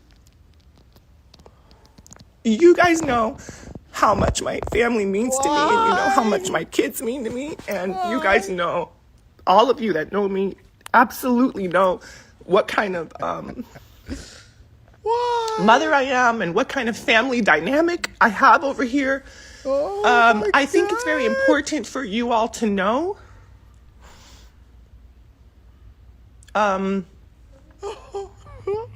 If you look back in our history, I have always been the type of co-parent. You know, we were actually very famous for our co-parenting abilities and, you know, how we always put. Rita, don't hate. Don't hate. You're such a hater. Rita is hating. Listen, I do acting skits at home all the time. That's what I do. I give my family, whenever we get together, I do acting skits. Why you hating? What? You know I'm a great actor. Okay, yeah, you are. When I give my acting skits, you, Greg, all of that, I am very, very good. I could switch in the heart of a dime. Mm-hmm. Are you gonna hate? You gonna hate again? I ain't said nothing. I'm listening to you. All right, I'm gonna give a sample at the end of the show. I'm gonna give a sample of my acting chops. I'm gonna do my audition tape live right here. Oh my gosh! Don't oh my gosh me, get off my phone. Sick of this. I'm gonna show it. Listen, stick around to the end of the stream. I'm gonna show y'all my acting chops. I am going to give you a full-blown live stream switch up acting thing for all of the people that stick around at the end of the chat. Shout out to all of the super chats. I'm going to read those shortly. The good face forward and the good foot forward to the world. So you guys know that. If you pay attention to the time frame of things, you will see that some years ago, recently. Did y'all not hit a like for the YouTube algorithm? This is the best show on the face of the fucking earth.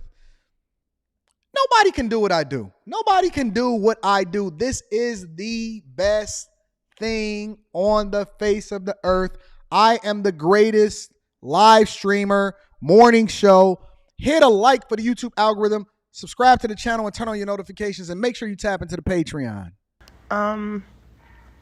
This ex in question brought a lawsuit against me and my family. Ooh, juicy. A completely frivolous lawsuit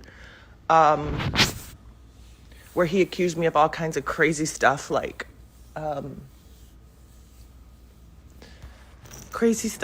embezzling, laundering, defrauding, all these things. Again, everybody that knows me knows that nothing could be like further from the truth. We don't know you, ma'am. I have no clue of what it is that you're capable of. And so she's saying that they had a lawsuit saying that she was embezzling money, basically stealing money, laundering it, taking it, and doing whatever it is that she wanted to do. I wonder how much that was. I wonder how much it is. Clearly, I'm sitting right here in my home, right? There's no, none of that. I didn't flee the country. I don't run. I don't have to hide from anybody. Ooh. I didn't commit any. She's throwing shots low key because I think that what she's alleging or what she's hinting at is, I'm not the one leaving the country fleeing. I wonder who really out here leaving the country. Okay. Atrocities that I need to answer for, here or in the next life, at the gates, wherever I'm going to get. I don't have to do that like some other people. So if you pay attention to, excuse me, I'm a little emotional, but I get like that. So do my kids. So sorry about that. But if you pay attention to when this lawsuit was launched, it's probably like a couple years ago, you'll notice that that's when all of these attacks started coming from my ex. You'll notice that that's when a barrage of crap. Can you sue somebody even though you flee in the country? Can you sue somebody still? I'm wondering if that's possible. I'm very, very curious about that. Coming over here to us, you'll notice that the kids stopped kind of, over the past years, they stopped kind of seeing their dad as much. And also, again, I have 5 kids, so I've always been like, an open book. It's a whole fucking starting lineup. Hey, I'll save my thoughts for a minute. All my other kids consider, let me turn to the light. Yo, other kids to be, she got 5 kids. That's considered him to be at one point in time like an uncle. We were all very close. Azriel said he sued her all and my lost. baby dads, by the way. There's evidence of that. You can see them, on various far and few between events, but you can see them sometimes like on the red carpet, and you'll see one person with all the kids, right? We get along like a family, like friends, like whatever. So you'll notice that all of this keep the phone steady. Down talking and all of this stuff started to take a turn around these past couple of years, I think coinciding with that lawsuit.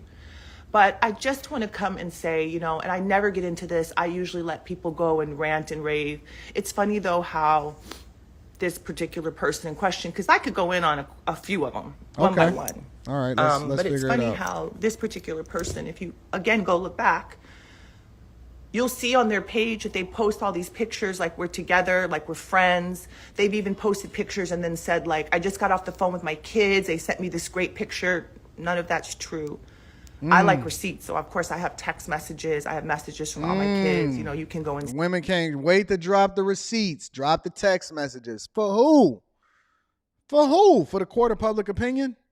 She's saying that he fake, he finessing, he just acting like he really a good father and all of that. Here's a couple of different questions that I have, right? For both her and him.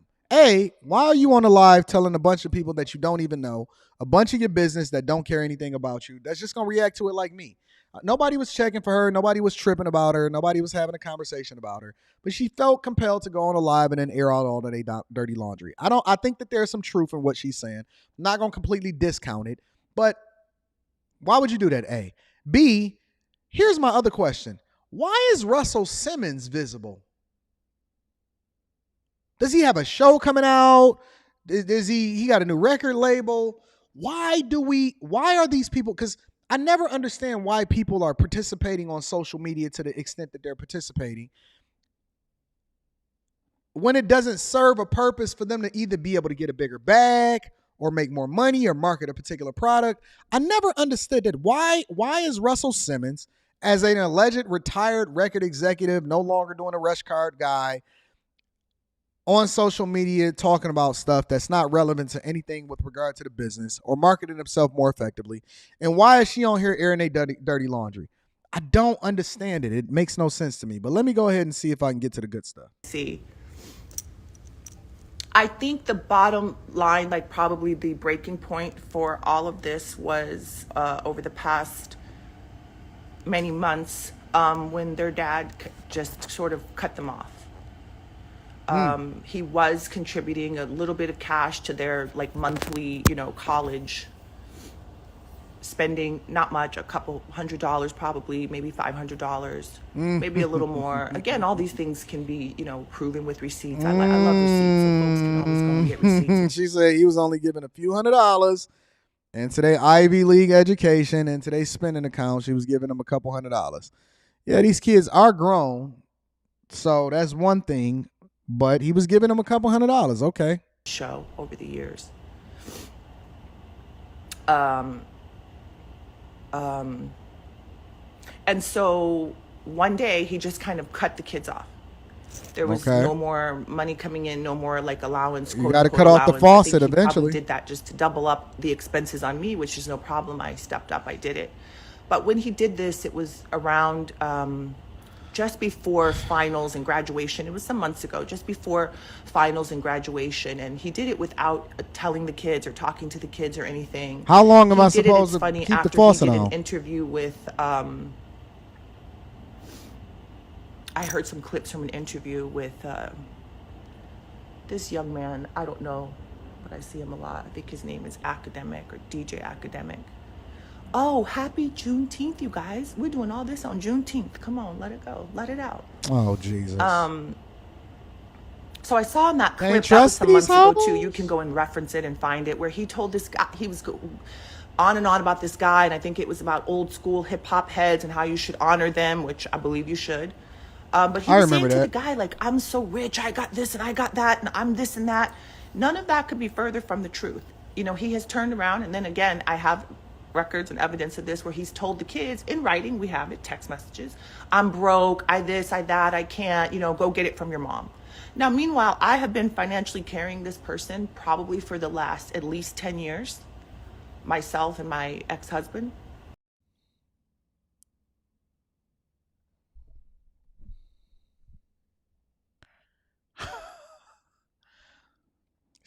Listen to what she's saying.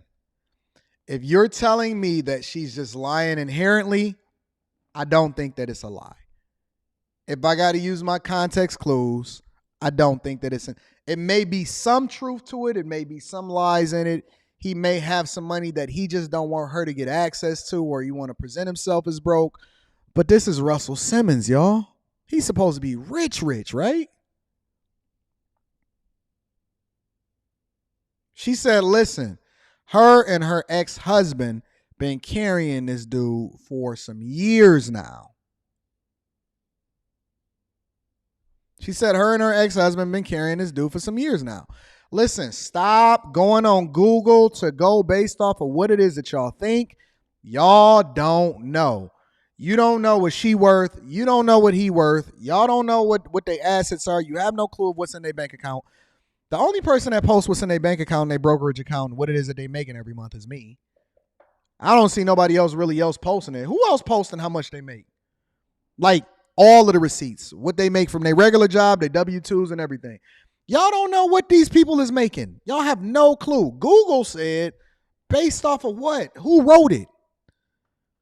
That is not an accurate depiction of what people got or whatever, so on and so forth. She said, listen, me and my ex-husband been carrying this dude financially for a long time now. That's what she said. I'm just going based off of what it is she said. Again, this is all proven with receipts. So if whatever, somebody doesn't like what I'm saying, we can talk about it. We can come, we can open up our receipts. I love it. I love receipts. But I've taken care of this person to the tune of many, many, many millions of dollars to help with their bills, their overhead, their companies that they run into the ground, their unsuccessful bids, all of their stuff. I don't necessarily speak for my kids, but I think I could take probably a good shot at it. They're sleeping right now because it's not even 8:30 in the morning. She basically just said he broke. I mean, that's what she's saying. She's saying that he's broke. She says he's been carrying him for a long time, even after they got divorced, and he broke. Now, I don't have an opinion one way or another because I can't justify or substantiate whether or not it's true or not. We don't even know if she might be telling the truth, but then he might be presenting it as though he's broke so that he ain't got to get finessed out of more money or she ain't checking in his pockets.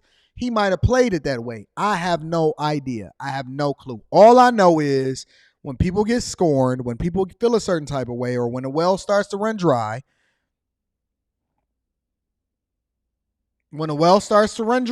people get on the internet and they start telling whatever it is that they think that their truth is, okay? But my two oldest girls, they're young women. They're young women of the world.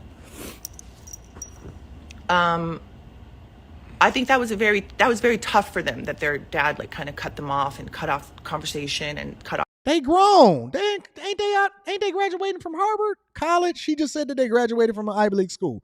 They should be out there getting jobs and working and whatever. I don't understand. What else you want from this man? Honestly. I mean, if we just being objective, what more do she want? Why do the kids have to continue to be supported and taken care of financially when they're grown and they're not even with him? Helping them, and he's even said things to them like, why did you go to college? You shouldn't have gone to college. You wasted that money. You could have saved it. While I'm up here trying to hustle the kids over the finish line.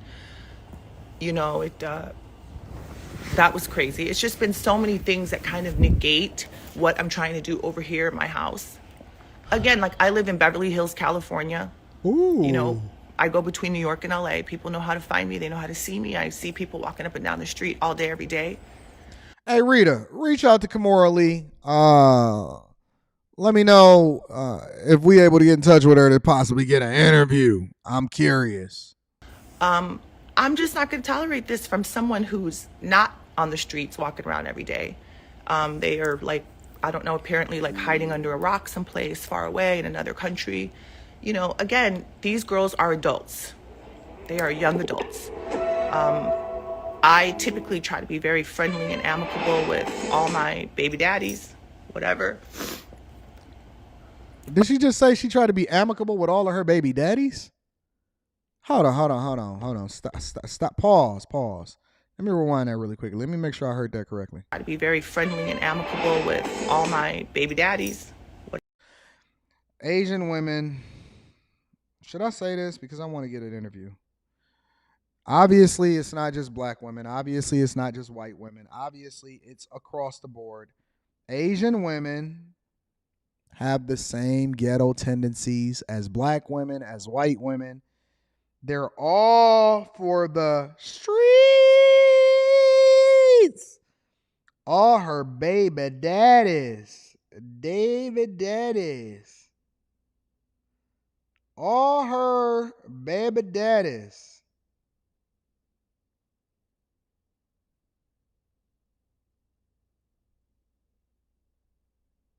Interview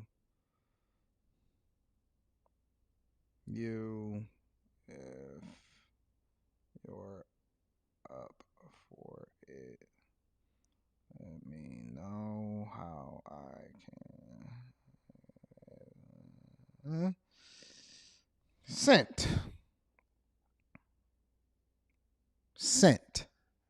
Whatever.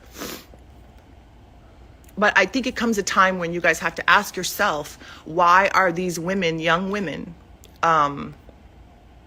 not supportive or not really trying to hear that? Or what have they gone through? What have they seen? She do got a lot of kids. That they, that has turned them off or that has put... Her son is black. Who is his daddy? Who is the son's daddy? Her son is black. Like black. Who is his daddy?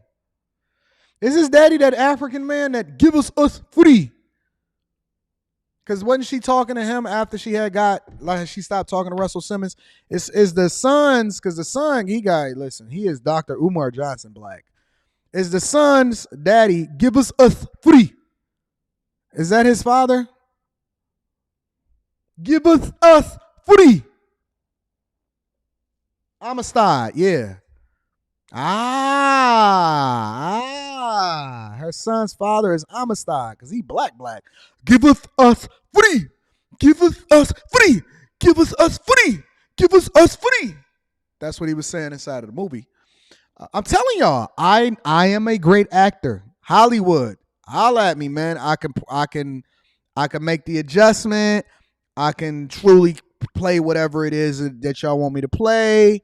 I'm up to all of us. I'm up for all of it. I can really cook out here in these Hollywood streets. Give us free. A bad taste in their mouth. You know, we've seen a lot lately over the years. And I have literally stood by these people and this man all my life.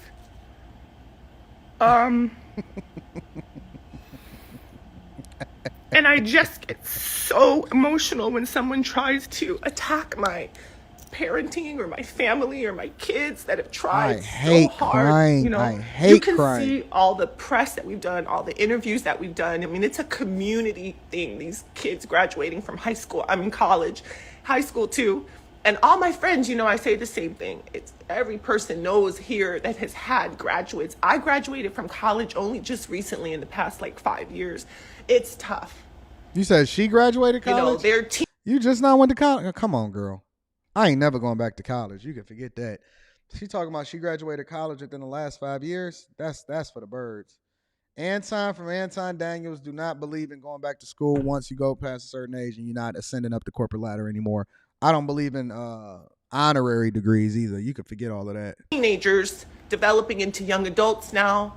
They have lived their whole life in the public eye, which I guess is a good thing and a bad thing, because it's good because you know my kids, you know my family. All right. And so I hope that. All right. Enough running in the Victim Olympics.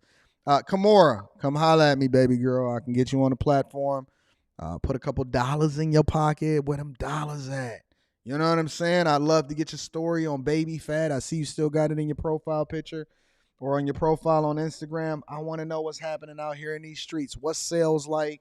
What's your life like? How is it that you was able to get multiple different dudes rocking out with you, your baby daddy and all of that? I'm curious. Holla at me, Kimora. We can go ahead and have that conversation. However, I will hold you accountable and say it is important for you to put the phone down, stop going live, and stop telling your business.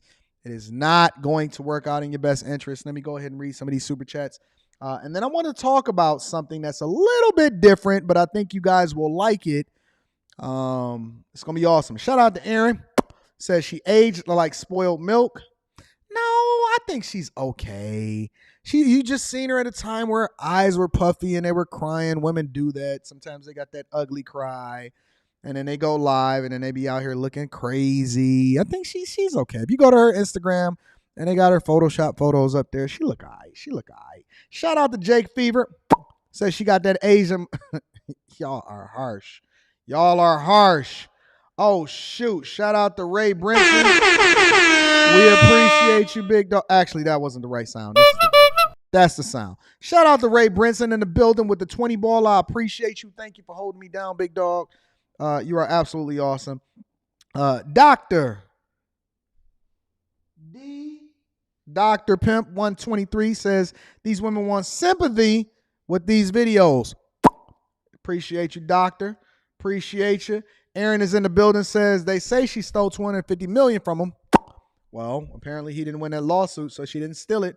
Also, let me give a shout out to the dog. Next Level says being a part of the Bag Chasers really leveled me up mentally, financially, and my outlook on relationships. Keep pushing real game. Bag Chasers University in the building. If y'all not a part of the Patreon, link is in the description as well as pinned to the top of the chat. Bag Chasers is taking over.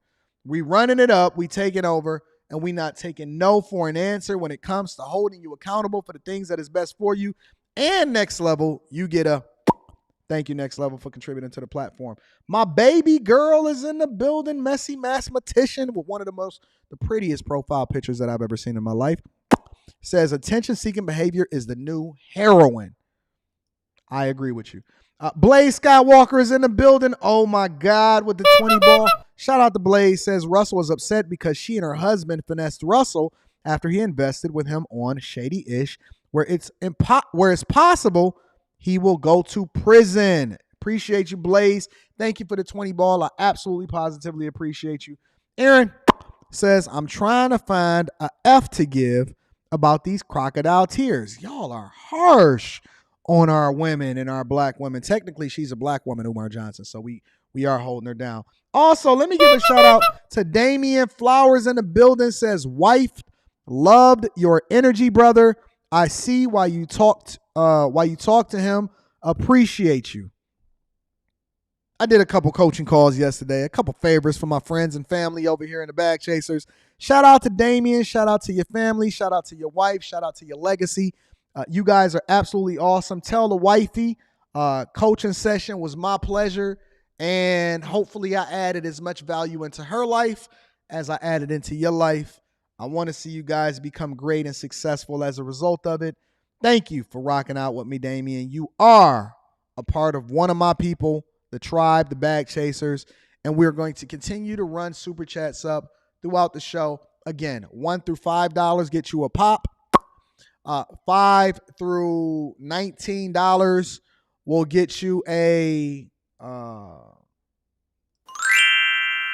sparkle, and anything above that, we're going to have to hit the air and give you the applause. We don't ask for Super Chats. We don't ask for Cash Apps. We just absolutely appreciate it. If you guys do decide to contribute to the platform, that means that you value what it is that we're doing here. More importantly, make sure you tap into the Patreon because we got great things coming up, including this Sunday. I'm getting Pocket Watching with JT to clear a schedule to be able to do a webinar with y'all, and y'all can come up here and ask any question that you want. Financial, estate planning, real estate, taxes, starting your business, making sure that you structure it appropriately.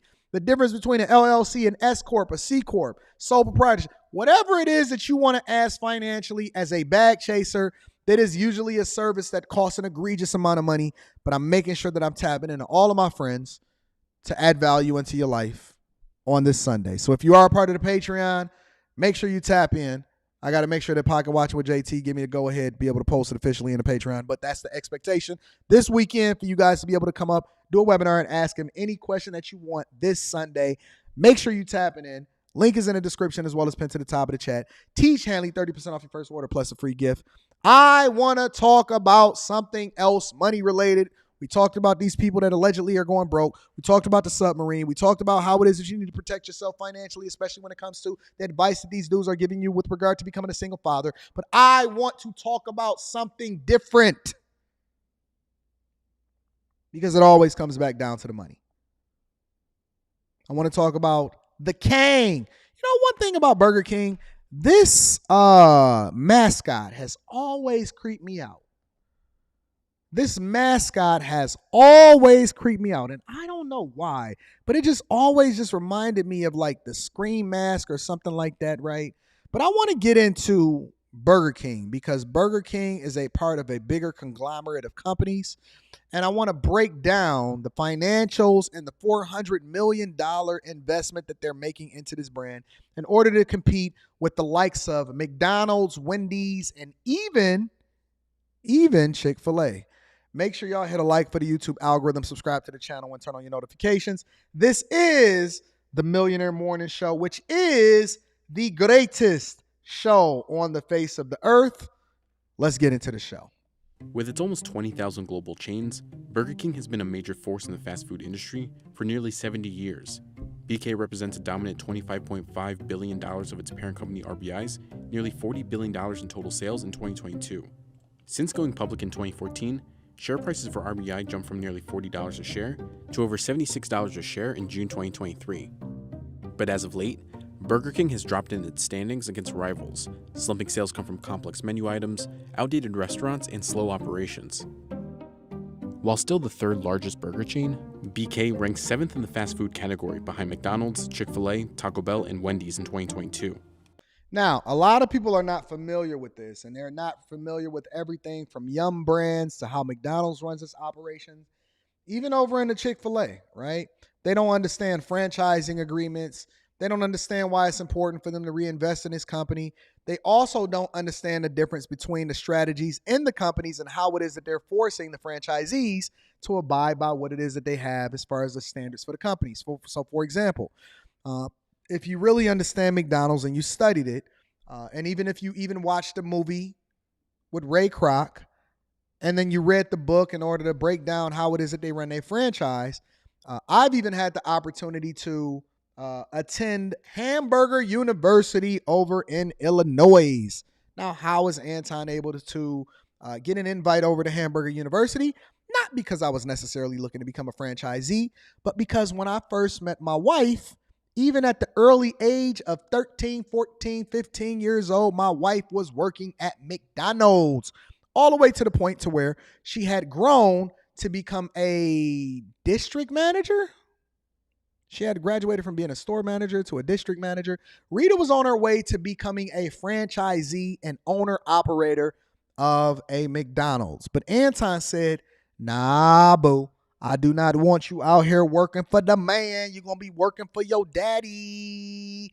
And it all worked out after that. But in order to become a district manager and then graduate into becoming an owner-operator, you have to go to Hamburger University. Hamburger University is with what franchisees have to attend so they can better understand what the expectations are and how they run things as an owner-operator at McDonald's. Okay?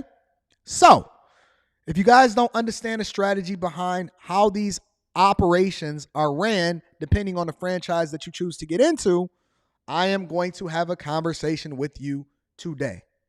One of the reasons why I was able to lean into Rita in order to make certain investments as a silent investor, and I go through her and I vet her opinion in order to determine whether I should make an investment in this place or this place, because she has a vast array of knowledge. And just because she's fit, feminine, and friendly does not mean that I don't utilize the best of her to extract what I need to make the best business decisions possible. Marriage is a business first, ladies and gentlemen. All right, but let's continue. Wendy's most recently overtook Burger King in 2020 after it launched breakfast. Earnings for Burger King have seen sales growth flatten, franchises filing for bankruptcies, and a new leadership overhaul. Like any business that's been around for 7 decades, you'll have some ups and downs. That's part of the normal course of business. And we did have a few of those over the last few years. But in 2022, the company announced its biggest shakeup yet. Burger King announcing a $400 million investment in revitalizing stores, advertising, and digital in an effort to try and accelerate growth. It's really a 360-degree plan they're pursuing here, with the management team prioritizing operations, prioritizing brand management, things that are just broadly neglected between 2018 and 2021. So the question now. Here's my question for y'all. Who knows what RBI is? Is anybody familiar with RBI? Is anybody familiar with RBI? RBI is the umbrella company that then controls multiple different brands, which include Burger King. I'll ask you another question. Who out here is familiar with Yum Brands? Anybody know what Yum Brands is? KFC, Taco Bell. They have a huge presence overseas. It is the umbrella, it is the parent, not the umbrella company. It is the parent company that then oversees multiple different restaurant brands within their portfolio, and they take certain strategies and then they combine certain ways in which they call it efficiencies. Basically, you don't have to use 2 different HR departments. You don't have to use multiple different strategies when it comes to food. You can combine resources, you can cut costs, but you can run multiple different brands as a result of it, right? All of these companies have to prioritize which which restaurant brand is the priority for them to then allocate their resources to rejuvenate sales, to get more investors, to get more franchisees, to make people happy, to make the shareholders happy, so on and so forth, right? And so when you start to go through and you understand a lot of these different investment strategies with regard to who's investing in what, you then can source through and understand how it is that they're able to compete against bigger brands, right? How can they allocate their resources more effectively? McDonald's is just McDonald's. Chick-fil-A is just Chick-fil-A. Chick-fil-A's franchising strategy, because they want to control more things and keep it in-house, does not allow for you to actually own a Chick-fil-A location, right? You can pay $10,000 to become an owner-operator, and you have to be a working manager, meaning that you have to pay the money. If they select you, then you learn how it is to run a franchise, and then they kind of sort of guarantee you a six-figure salary to be an owner-operator or a operating manager of that particular Chick-fil-A, but you don't own it. They will forever own it. And then more importantly, you will not own any other multiple different restaurants. So they vet out the person that they want to actually run that location because they want to control everything in-house. Whereas McDonald's has a completely different strategy, right? McDonald's strategy is way different.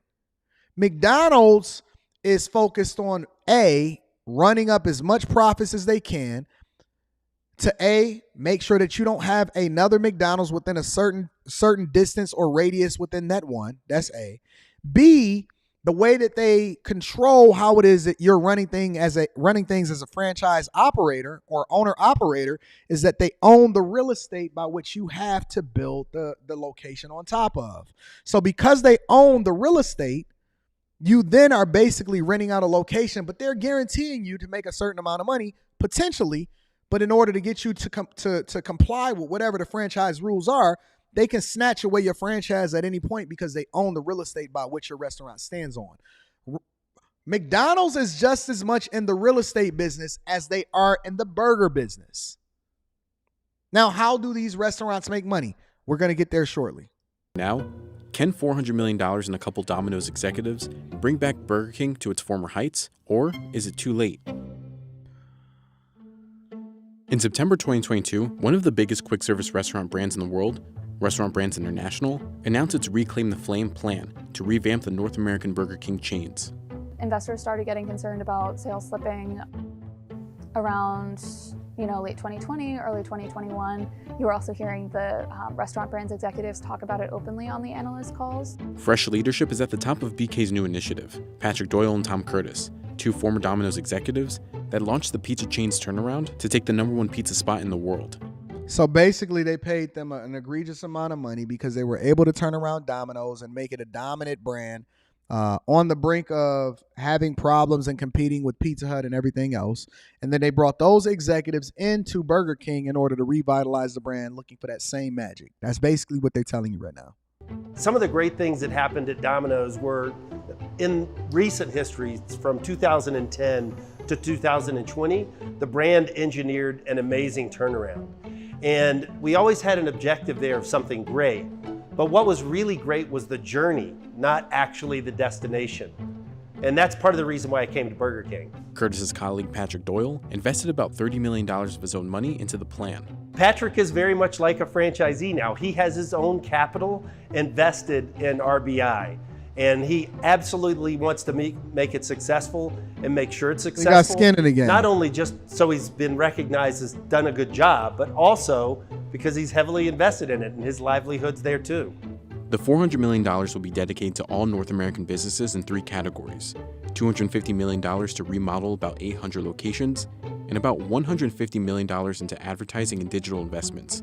Another part of that plan, closing about 400 underperforming stores.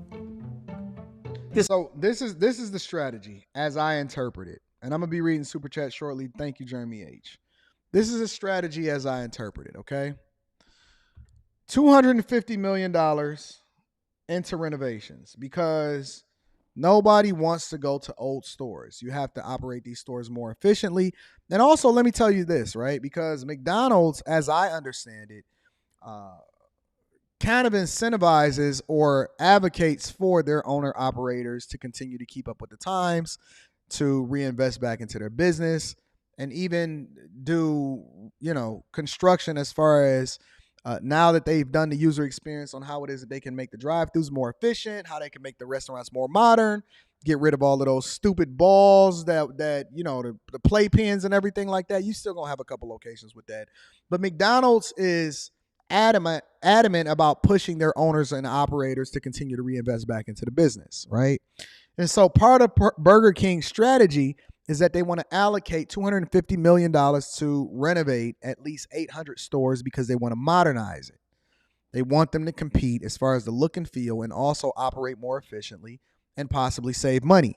Another part of that, after they monetize it or modernize it, is they want to have advertising and digital spending to then bring visibility to the brand in order to rebrand what Burger King is. They probably need to start by getting rid of the King at the bottom of the screen or whatever like that. And then they want to close 400 underperforming stores.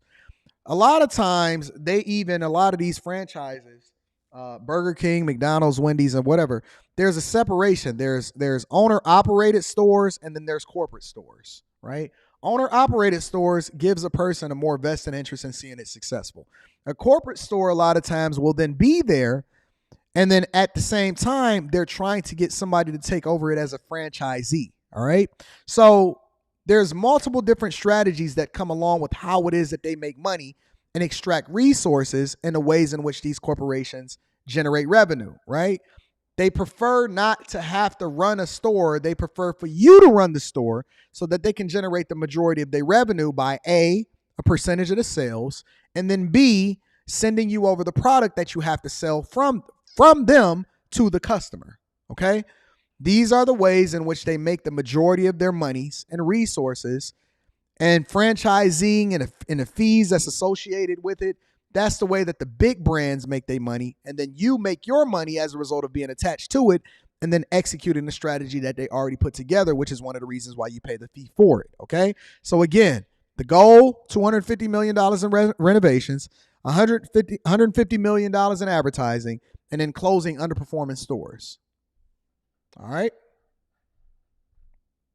This is a seminal moment in time for us to figure out which restaurants have long-term viability. There's a few out there that don't, and we need to take those off of our owners' backs so that they don't have to bear the losses and can put that money back into growing their asset base and their restaurants that they do own.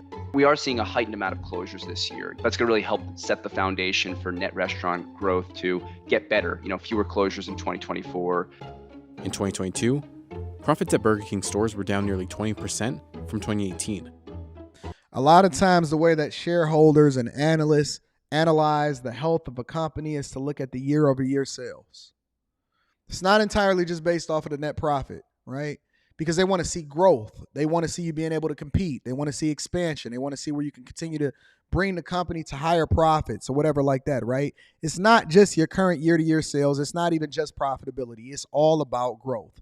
They'll even forego some of the profitability if they can continue to see the growth in the company. Amazon is an example of this. Amazon didn't make money for a very, very long time. Amazon is not even a dividend company. I bet y'all didn't even know that. It's not a dividend company. They don't give money back to the shareholders in the form of a quarterly dividend. Amazon gives value to the shareholders by ensuring that they continue to prop up the value of the stock itself. Berkshire Hathaway. A lot of you guys are not familiar with Berkshire Hathaway. Berkshire Hathaway is one of the companies in which it costs the most to be able to buy one share of their stock. As a matter of fact, let me look up what the share price is of Berkshire Hathaway. Give me 1 second.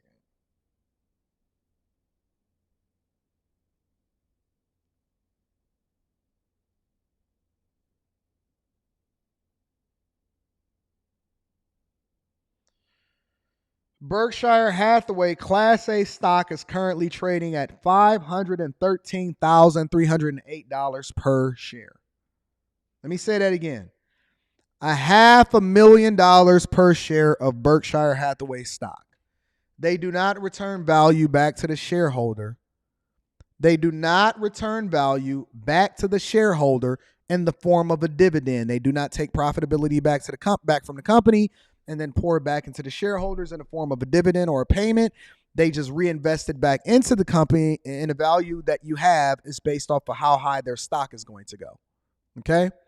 $500,000 per share. A lot of you guys had no clue of that, I bet. Let's continue. Their store level cash flow was about $140,000 in 2022. That compares to 2018's $175,000. So 20% below the 2018 levels. We think in 2024 they will get there, if not by the end of this year, just given the success that they're seeing. And longer term, that's obviously a level they need to improve to remain competitive with brands like Taco Bell and McDonald's that see higher store level cash flow. Two of the largest franchisees filed for bankruptcy in 2023. Meridian Restaurants Unlimited with 118 locations, and Tom's King with about 90 locations. I want to move forward a little bit past the history. I want to share with y'all Restaurant Brands International, okay? Restaurant Brands International owns multiple different brands, but I want to break this down for y'all so y'all can make a more informed decision when you analyzing this information and you're trying to determine whether or not you want to invest in it. 14. It made RBI the third largest quick service company in the world, with combined same-store sales of $23 billion.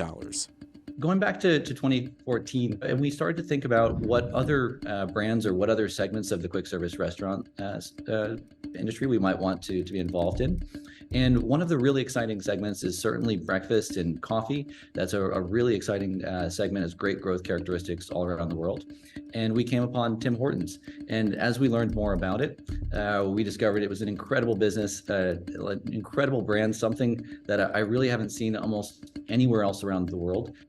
Under the RBI umbrella, Burger King saw rapid expansion in the first 5 years. Over 3,400 stores were opened during that time, and revenue and shares were also rising. Remember what I was telling y'all, growth. Companies are always looking to expand growth because that is the thing that shareholders want and analysts then use as a litmus to determine the health of a company. It's not just profitability, it's growth. Sometimes companies can grow too fast also. So when you see these companies swallowing up other companies, or they're not just adopting their technologies, they're just trying to grow really, really fast, that can also be a red flag also. Revenues took a hit in 2017, then bounced back the following year. Initially, RBI's portfolio consisted of Burger King and Tim Hortons. Today, the company has expanded to a diverse lineup of quick service restaurants. I bet y'all didn't even know that Popeyes and Firehouse Subs. Some of y'all don't even have Firehouse Subs in y'all cities, I'm assuming. But I bet you didn't even know that Popeyes was owned by RBI. I think one of the greatest things that we've been able to do with the brands that we've acquired is to make them more global brands. So we took Burger King, which was more focused in the US, and we grew it all around the world. And it's now much, much larger than it was when we acquired it. But also we've started to do that with some of the new brands. So Tim Hortons, which only had one international market, is now in dozens of countries around the world. And Popeyes is the same. So we've really been able to take a lot of these brands and make them truly global brands. RBI's portfolio straddles a couple of different segments. You have burgers, coffee, fried chicken, and now sub sandwiches. And then Burger King is like the most well-established brand, I would say, in terms of the US and internationally. Right before the pandemic, Burger King accounted for nearly 70% of RBI's worldwide restaurants. But as the pandemic issued stay-at-home orders, BK's domestic chains took a significant hit. In fiscal year 2020, Burger King saw same-store sales drop nearly 8%. The company also saw a 28% uptick in drive-thru attendance, but wait times and menu options became a blind spot, which is one of the things that make McDonald's unique. And it also makes Chick-fil-A unique, because whereas Chick-fil-A and McDonald's have been investing in their restaurants, and anybody that's been to a McDonald's drive-thru, or you've seen a McDonald's drive-thru, or you've seen a Chick-fil-A drive-thru, that's the thing that they specialize in. They had already been ahead of the curve, which was way before the pandemic, in which people are now prioritizing quicker response times and drive-thrus in order to be able to effectively get their food, right? When I seen McDonald's during the pandemic, and I seen that they were prepared and how people were really utilizing the drive-thrus once they start closing the inside of these restaurants, I was like, oh man, it was way ahead of the curve. They had been UXing and continuing to input technology to make things more efficient a long time ago. They didn't just have one line. You got the two lines and then you drive through. Yo, I've seen Chick-fil-A's have like 3 different lines, bro. And then Chick-fil-A also focuses on customer service. But my point is that when you see them trying to compete against people who are continuously innovating in that space, the restaurant space, it's hard. It's very, very hard for them to get a leg up or to continue to take share in what it is that people are looking for, because restaurant perception and also all the efficiencies that come along with implementing the technology is going to play a role in whether or not they can compete with a Wendy's or a McDonald's. Food offerings were complex to assemble, and single-lane drive-thrus caused congestion and longer wait times. Burger King, coming off of a number of years of record sales and record profits, I think we lost our way a little bit. And when we came Shout out to the black man with no team mustache last year, recognizing what had been lost, I feel that it was loss of focus on who we are, what we do exceptionally well that makes us unique. This is Chris Johnson. He's the founder and president of Raxon Restaurants. I founded Raxon back in 2013. We started in Connecticut with 6 restaurants, and since we've grown to 65 restaurants operating in 7 states. For franchisees, the effects of the pandemic wore on, signaling tighter margins for franchisees and lower profitability at chains. We've seen a couple franchisee bankruptcies already this year, which is obviously not great for either the brand or its footprint. The bankruptcy situations are just the process of getting restaurants into the right hands, of the right franchisees with the right resources that can do what's necessary. Basically, people that are invested in the success of the restaurant, they're not absentee owners. They have the capital and the resources to truly reinvest in, reinvent in what it is that they're doing as a individual restaurant. And they're going to be focused on truly driving growth and making sure that location is successful. That's long-term really what he's talking about, right? Do you got the money to really be able to invest in your restaurant? Do you have the time to truly dedicate and see this thing through? And then are you going to be an absentee owner or are you going to be a present owner? That's basically what he's saying. Through all of the different lingo and all of this other type of stuff from a C student's perspective, this is what they're communicating to you, okay? Necessary to turn the brand around. And so in the short term, it's necessary just to go through the process to get those restaurants from the hands of one person into the hands of another person. Can you sell? While Burger King is closing down some 400 chains across the U.S., RBI plans to continue its expansion abroad. They're also, looking to continue to expand internationally. But again, that's mostly through the opening of outlets versus in the US, they're having the opposite approach. If you go back to 2010, we had about 5,000 restaurants outside of the US, and now we have more than 10,000. So we have really been able to grow tremendously around the world. Generally, in the international business, we work with a master franchise model where we'll have one partner that runs each of the countries. So we'll have a partner for Burger King in India, or Spain, or Mexico, or Brazil. And a lot of those businesses have been really successful. Relatively flat same-store sales cause a concern and spark a needed revamp for the U.S. chains, even though international chains continue to perform well for RBI. Overall, Burger King's numbers look great. It would just be when you looked at the domestic numbers versus the international numbers, there was a very clear, stark difference, especially as, lockdowns were easing and stores were reopening. You started to see Burger King US fall behind other US burger competitors, and its international stores weren't having the same problem. Would I invest in RBI or Burger King? Absolutely not. That's really what this comes down to. Would I invest in it as me personally? I wouldn't. I'd want to see actual growth. I'd want to see same store sales continue to go up. I'd want to see better management, better leadership. I'd want to see them start to focus more singularly on the brand itself, on Burger King itself, instead of trying to divert all of their leadership over into all of these other brands all at the same time. And I think that they don't run it the same way that Yum Brands run everything that they have. Even Yum Brands combine different restaurants. You'll get a Taco Bell and a KFC literally at the same location. Would I invest in it personally? Absolutely not. I do think that McDonald's is a great company to invest in. Full disclosure, I am invested. I do have shares in McDonald's. I do think that they're an awesome company. I will probably continue to keep shares in McDonald's. I think that they're a phenomenally ran company. I think that they largely remove themselves from a lot of the different controversies and avoid all of the problems while they continue to innovate and bring value back to the shareholders. But I would not personally, at this point, invest in RBI, but I would invest in Yum Brands before. I would consider Yum before that. But more importantly, I would also invest in McDonald's before all of that. I am not a financial advisor. I'm not telling you what to do, but I am telling you what it is that I do in order to give you more insight and information as to how it is that you can leverage your portfolio and your resources in order to extract the most money possible. Okay? So I just wanted to give y'all a little bit of insight. I wanted to switch it up a little bit, and I wanted the end of the show to be about the money, but I want y'all to also be able to navigate through different industries so you can get a holistic view of how it is that you need to be investing in yourselves and in your portfolio and your asset class to continue to grow. All right. So listen, I love you guys. I appreciate you. I very much thank you for continuing to contribute to the platform. Let me give one more pop for the road. Jeremy H. said Burger King has a military contract, one on every base. Facts.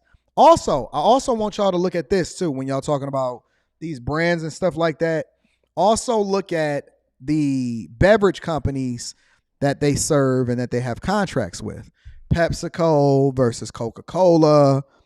Again, full disclosure, I am an investor in Coca-Cola because I think that it is a phenomenal brand. But look at the beverage companies. Look at the companies, the contractors that they serve. Look at all of the different things that's going to factor into. Don't just look at the restaurants. Look at everything that plays a role in that restaurant success. Beverage companies are one of them. What is the strategy of a beverage company? Do we need to break down Coca-Cola versus PepsiCo? Who are they serving with regard to? When I went over to the stadium, I just went over to the baseball game just the other day, and the Detroit Tigers are serving Pepsi products. They do not serve Coca-Cola products, right? Why is Coca-Cola more dominant when it comes to beverages versus PepsiCo? What other brands do they own? And when they're trying to swallow up these different water companies and things like that, how are they able to be able to, you know what I'm saying, control the markets and control where it is that they're competing against one another? What kind of machines are they using, and where's the innovation in that? So I can do that if you guys are interested in me doing that breakdown in a future show. Make sure you send me an email, AntonDaniels413@gmail.com, and we can get it popping. I love you guys. I appreciate you. I need you to do me one more favor before we get up out of here, though. Make sure you share this with your family and friends. We don't want to be successful by ourselves. I love you. I appreciate you. I think that you guys are the greatest audience on the face of this earth. Thank you for continuing to pour into me, and hopefully I continue to add value into your lives. I love you guys. I'm going to talk to you later. Peace.